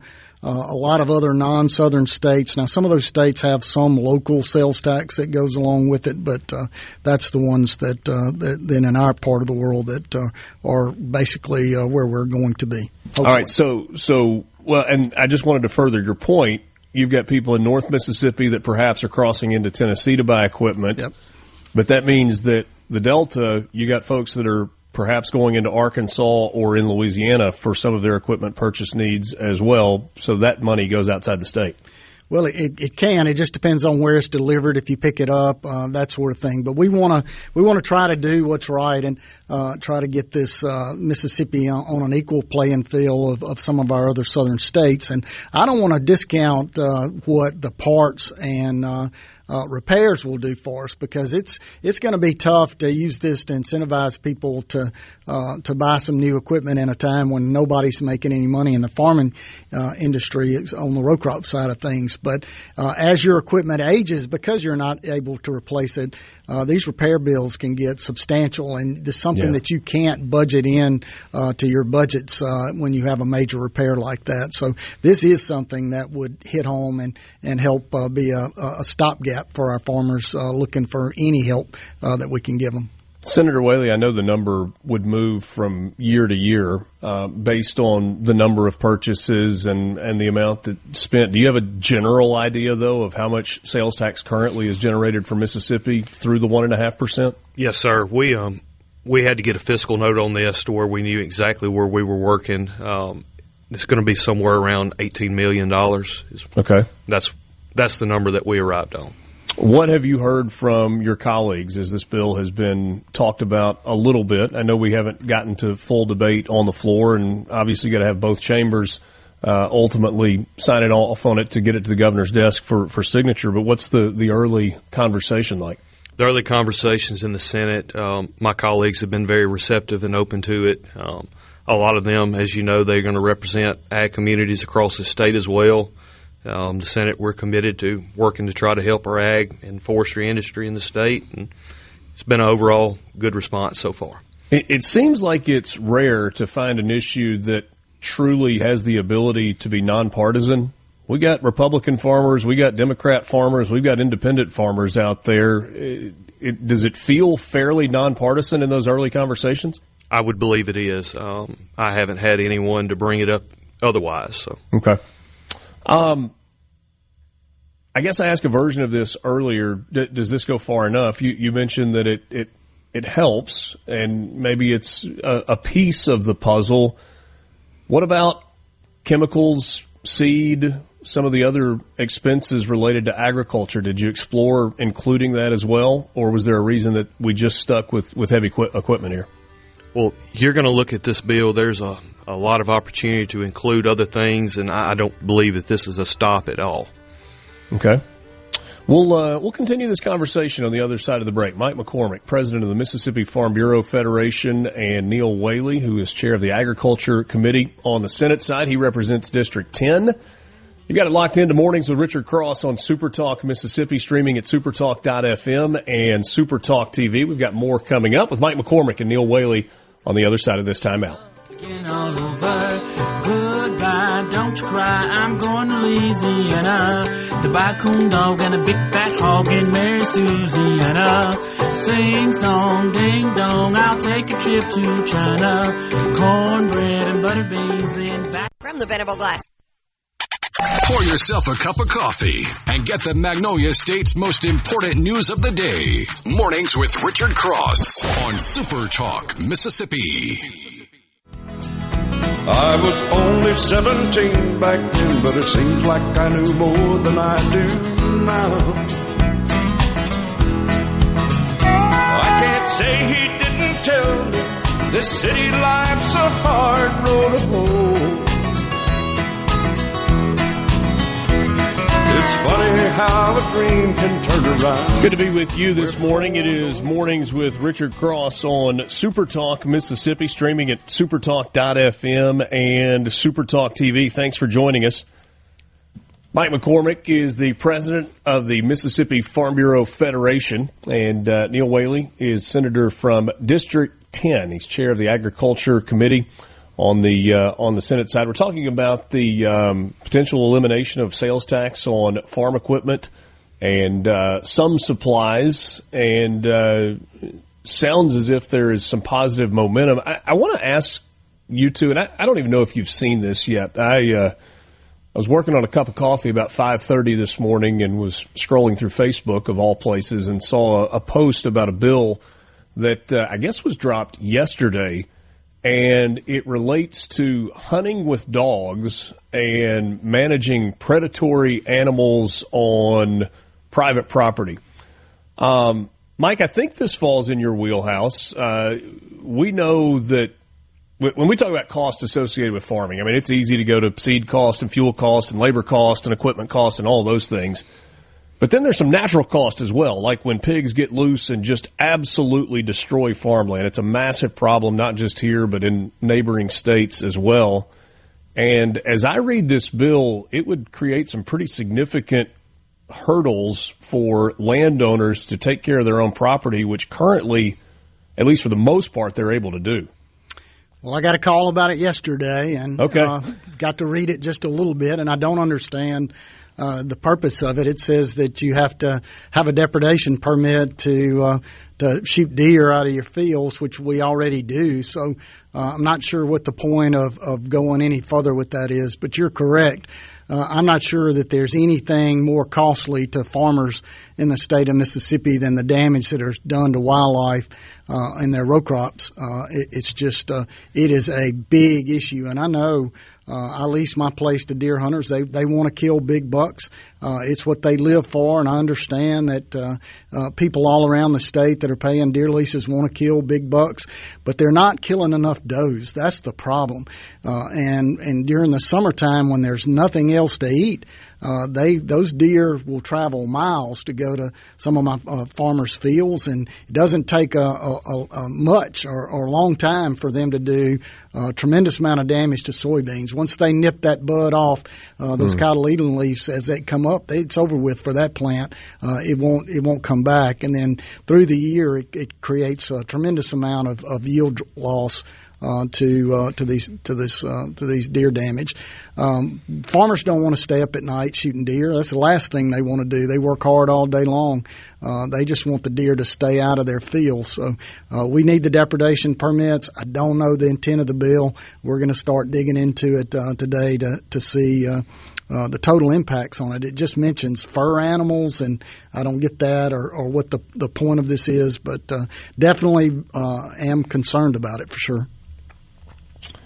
Yeah, and the additional piece of this that kind of struck me is it would basically eliminate hunting with dogs, which is a pretty significant pastime in Mississippi. And I'm not saying that you just keep things on the books because it's a pastime, but it's part of the hunting tradition in Mississippi, and it would eliminate the ability to hunt with dogs on parcels of land that are less than 2,000 contiguous acres. I would imagine that the pushback on that would be pretty significant as well. Senator Whaley, I saw you nod your head a couple of times as we were talking about that. Have you heard about this at all from any of your constituents or seen it when it dropped to the House yesterday? Yes, sir, I have. I represent a very large district, Marshall, Tate, parts of Lafayette and Union County, so the hunting with dogs issue is very, very important to my constituents, and it's interesting the things that you get calls on, but this is one that I have gotten more calls on than anything. And it's not just deer dog hunting that this would ban.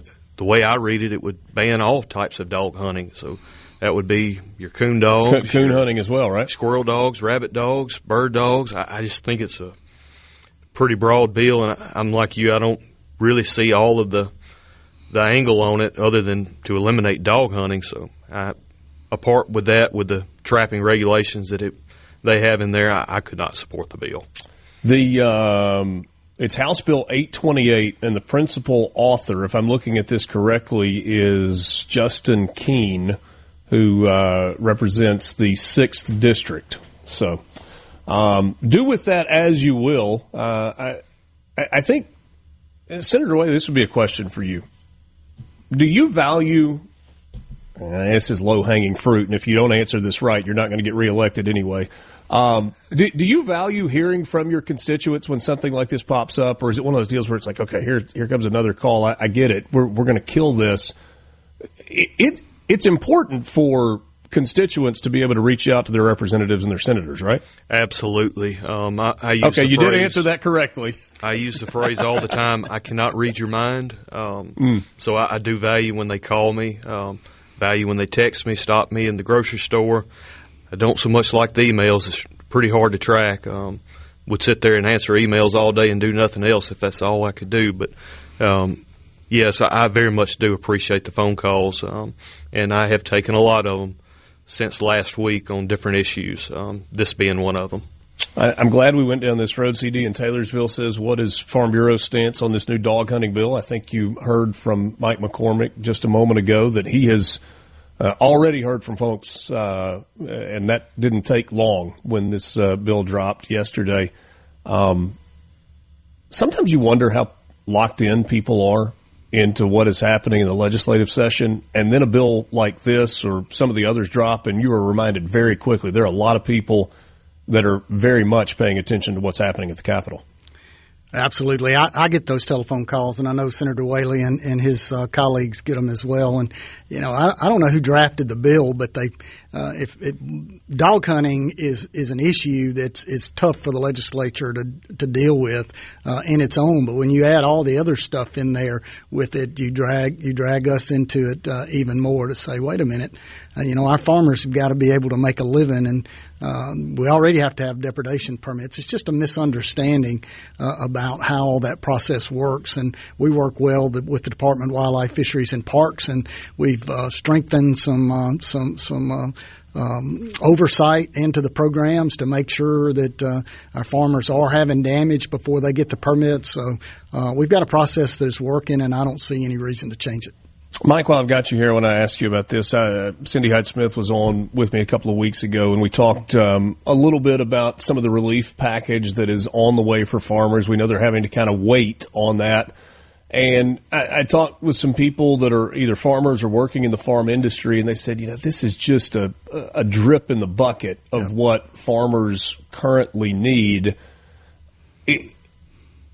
I guess I kind of tie this to what we were talking about with the state elimination potential of sales tax on equipment. Is the hope that if there's a drip here and a drip there and a drip over here, that collectively it makes enough of a dent to kind of stop the bleeding a little bit? Is that the hope?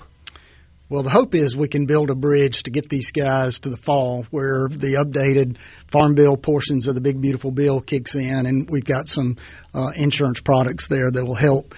The money that the farmers are going to get is just like you said, it's just a drop in the bucket. But it does signal that there's some funds coming to the banks. And right now, what's going on are the bankers are out there looking at the balance sheets of the farmers to see whether they're going to carry them another year or they're going to tell them it's enough's enough and we're just going to pull the plug on this. Anything that we can get to show that we're going to be able to get them to the fall of this year is very helpful to get that next crop loan. It's not enough. We wanted more, but it's what they could give us out of the last go round out of the CCC. We have been in contact, actually just came back from our national organization's convention where we had both the chair and the vice chairs of all the ag committees on the Senate and the House side. They're talking to us about it, and they quite frankly told us that our farmers need to be vocal about this and send the message up here. So I was on the phone this morning with our national affairs people talking about taking a trip to D.C. with some farmers in the next week to get in front of Senator Bozeman and Congressman Thompson and all the ones, G.T. Thompson, and the ones that are making these decisions to make sure we're back on the radar saying we appreciate what you did. We told you that from the start that it wasn't going to be enough, and Congress is going to have to find a fix to get a bridge payment to get these guys a crop loan for this year. Mike, always appreciate your time. Thanks for coming in this morning. Yes, sir. Always glad to be here. Senator Whaley, enjoyed visiting with you, and look forward to following where this sales tax elimination bill on farm equipment and supplies goes. Thanks so much for your time. Thank you, sir. Mornings with Richard Cross, SuperTalk, Mississippi. Love to hear from you on the C Spire text line at 601-879-4395. 601-879-4395. That's the best way for you to connect with us and join the conversation.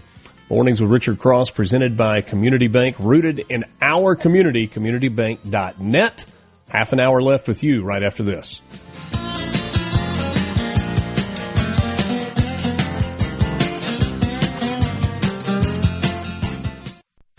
From the shaping Mississippi politics each morning. Mornings with Richard Cross. Super Talk, Mississippi.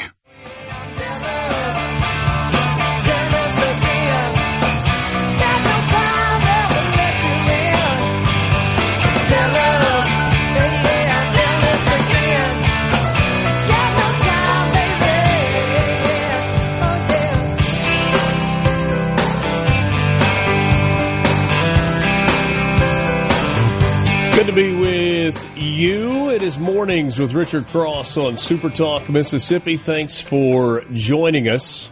C Spire text line open at 601-879-4395. Mike in Gulfport. Deer are everywhere and are not Bambi. I saw two that had been hit by a vehicle on the side of Highway 49 between Gulfport and Hattiesburg yesterday. See them on the side of I-10 between Gulfport and Ocean Springs constantly. They are a traffic safety issue, not to mention the damage being done to crops. What are these folks who dropped this bill thinking? Next, they will want hunting of pigs stopped. Mike, I got bad news for you. Pigs fall into this bill, too. Yeah.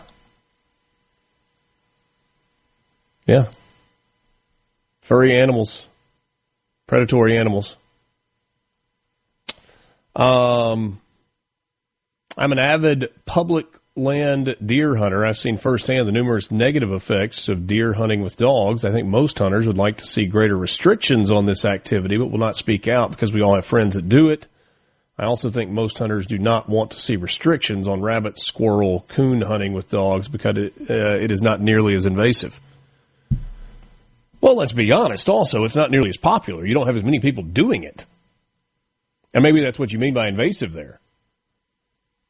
But the number of rabbit, squirrel, and coon hunters in Mississippi pales in comparison to the number of deer hunters. And by the way, I understand, like, if you have private land that borders public land where dog hunters regularly run dogs, dogs are really, really smart.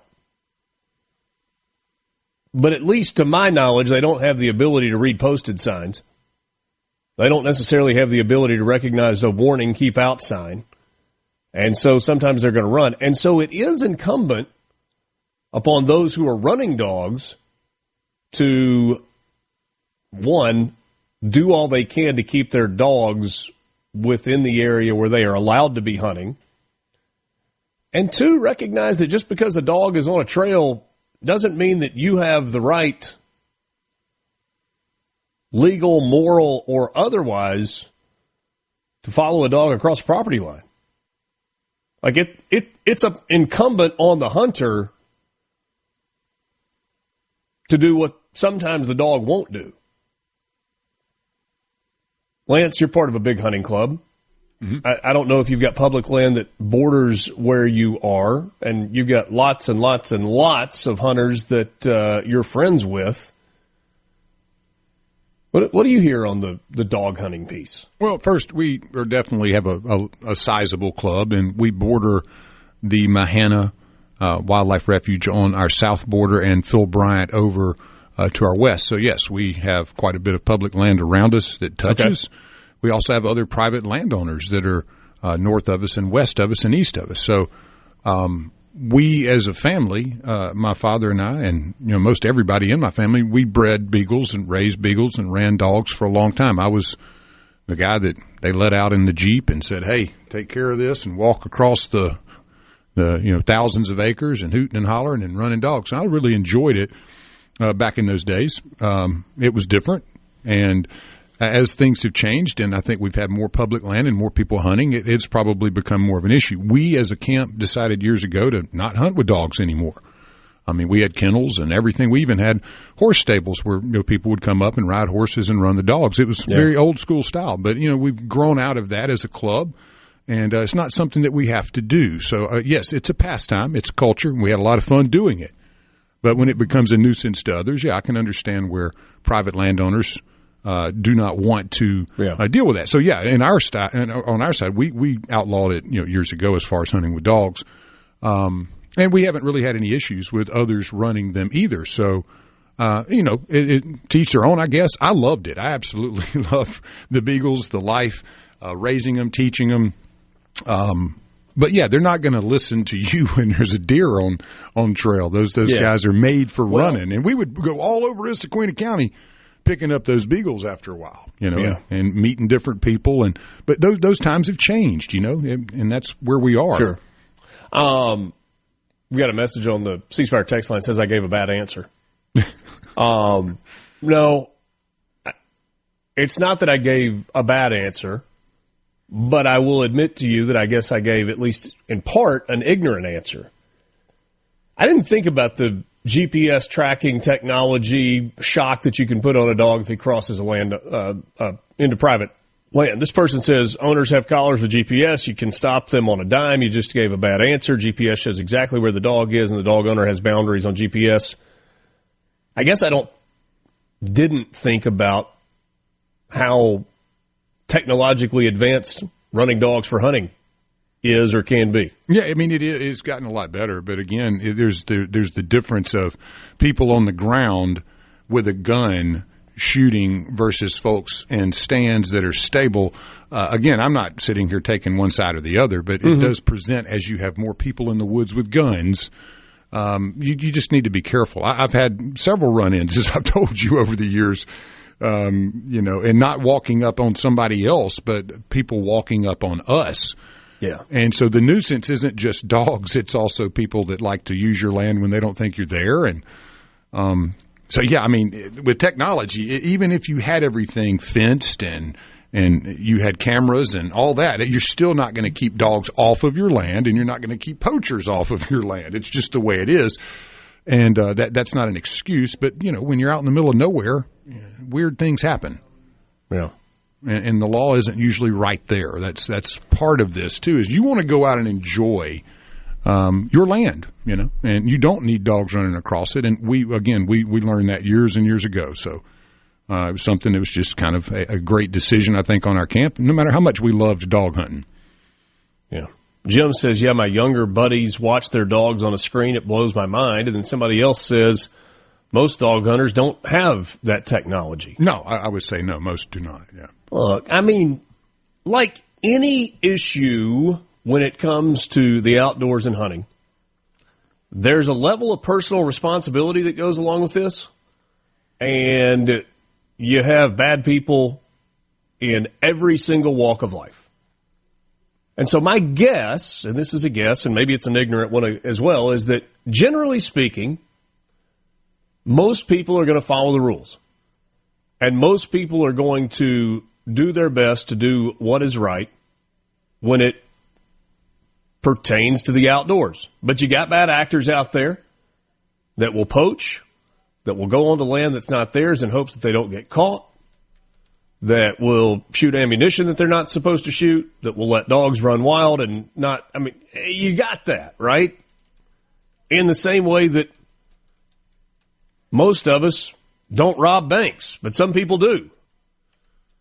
Most of us don't go egregiously over the speed limit, but some people do.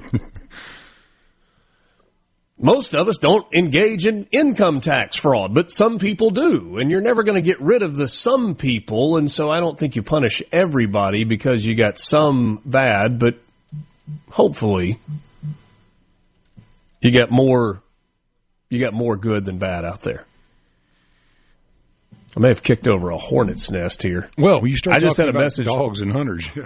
I just had a message pop up from Ricky Matthews, which means we've gone into the Mississippi outdoors area of conversation, and a lot of interaction from you, and I appreciate that as well. Well, and there's a good point here as well as just how you treat your animals. We were very conscientious of that, being dog lovers and dog raisers, and when you see a pack of 20 dogs, you hope that somebody's taking good care of them as well. Yes, the collars are expensive, all that, but there's a lot more that goes into raising a responsible pack or a responsible dog, and it goes down to the owner. And I mean, I see it all the time. We have labs all over our camp, and not a one of them is a problem because the owners have taught those animals how to act right. They don't come rifling through your stuff. And so, yeah, I mean, leaving them out running around crazy and not taking care of them, that's one of the other aspects of it too that just makes it untenable. Yeah. So, yeah, I would comment on we've made a great decision, and I think our camp is really the better for it now. But again, I loved running dogs back when we did it. It was an absolutely amazing pastime that allowed me to connect with my father, grandparents, and a lot of other people and see the woods in a different way. Yeah. Jim in Ripley says that there are a lot of rabbit hunters in Mississippi. I don't doubt that there are a lot of rabbit hunters in Mississippi. And Jim, I wasn't trying to slight the good rabbit hunters out there. I'm making an assumption here the number of rabbit hunters in Mississippi compared to the number of deer hunters in Mississippi, I would think is minuscule. Am I off on that, Lance? No, not at all. Okay. Just making sure. All right. Watching a Supreme Court hearing in Mississippi might not be your idea of a good time, but there's something happening this afternoon in Mississippi that might be a get your popcorn ready moment. We'll tell you about that when we come back and wrap things up.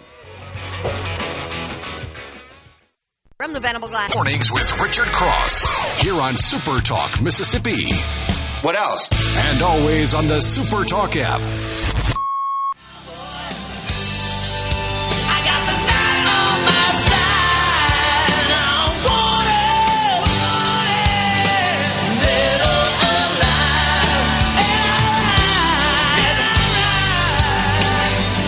Lance, I think I didn't know what I was getting into there. I love it. I told Ricky Matthews, whew, you want to talk about strong opinions. Wow. He said literally the most polarizing issue in the state of Mississippi. I will agree. I mean, I remember years ago when we decided, to make that move to not run dogs. And again, with Mahana south of us and, so many private landowners, I thought it was a good idea. Even though we have, quite a bit of land to work on it. Just a smart move for us. Yeah. And others got to make the decision which is best for them. Yeah, absolutely. I mean, we have people on the C-Spire text line that are adamantly for it and people that are adamantly against it and people that are saying they've all got GPS and people are saying none of them have got GPS. And anyway. Well, and the other thing is, I love the passion that people have for the outdoors in Mississippi. Oh, that's what I was going to say. I mean, and that's not just our people and our passion. There are people that come in from all over the country to hunt here in Mississippi and to, as one of our listeners said, bring their dogs and so there's a lot to do with the owner and the hunter to me, and less with laws, but there's a moral compass I think you need to have as well. Yeah. I mean, you got guns, I mean, that's one of them. I mean, a pretty good philosophy to live by in all aspects of your life would be good, do right. Yeah. I mean, treat people like you want to be treated, treat them like they want to be treated, That old golden rule strikes again. Yeah. All right, I told you that Supreme Court hearings may not be your thing. But if you're looking for some entertainment around 1:30 this afternoon, pop the popcorn and kick up your feet a little. Mississippi Attorney General Lynn Fitch believes that she, not State Auditor Shad White, possesses the authority to prosecute and manage litigation seeking to recover money on behalf of the state of Mississippi. Hinds County Chancellor Dwayne Thomas disagreed in November of 2024, prompting the Attorney General to appeal the ruling to the Mississippi Supreme Court, and here we are. Oral arguments will begin today. The case first arose after the Attorney General objected to the state auditor attempting to sue NFL Hall of Famer Brett Favre to recoup misspent TANF funds. Fitch filed a petition in February of 2024 to prevent White from pursuing a counterclaim against Favre on behalf of the state in a defamation case filed by Favre. She accused White of hampering the state's TANF investigation, the progress made toward recouping funds in civil litigation, as well as potential criminal prosecutions, and stated that the actions of the auditor's office are aid to our legal adversaries and a disservice to the people. Shad White responded to that claim by saying Fitch failed to sue Favre for everything he owes and then sued to stop me from trying to get the money back too. Just let me do the job even if you won't. He argued that state law provides that, quote, state auditor shall have the authority and it shall be his duty to institute suit, and that, quote, the Attorney General shall prosecute the same, close quote. So the Chancery Court judge back in November of 2024 agreed with the state auditor, writing that, quote, The plain language of the statute vests the state auditor with the authority and responsibility to begin a legal suit in these specific instances and further mandates that the Attorney General prosecute the same. Furthermore, Mississippi case law has consistently supported the authority of the state auditor to institute and pursue litigation on behalf of the state under Mississippi Code 7-7-211. So, attorneys for the two Republican statewide officials will begin making their arguments before the state Supreme Court today at 1:30. Get your popcorn. And if you go to the political rumor mill in the state of Mississippi, you know that these are two people whose names have been mentioned prominently as possible candidates for governor in the state of Mississippi. In fact, on this radio program, Mornings with Richard Cross, we have asked both of them about that. Attorney General Fitch has not committed publicly to doing that. She said, if I remember, it's probably a year ago when I last asked her about that. And she said she was focused on the job that she was doing in the Attorney General's office and making sure that she's doing a good job with that, and will make future decisions when the time is right. I'm paraphrasing. I may not have said that exactly the way she did. And Shad White has been pretty forthcoming. He certainly has not made a public announcement, but he has told us in no uncertain terms that the office of governor is something that he is considering moving forward. And we'll see where that goes. Ponder on that a bit as you make your way through this Tuesday. Thanks for being with us. Enjoyed it very, very much. Appreciate Mike McCormick and Neil Whaley and Jeremy England all joining me in studio this morning. Mornings of Richard Cross, presented by Community Bank. Have a great Tuesday.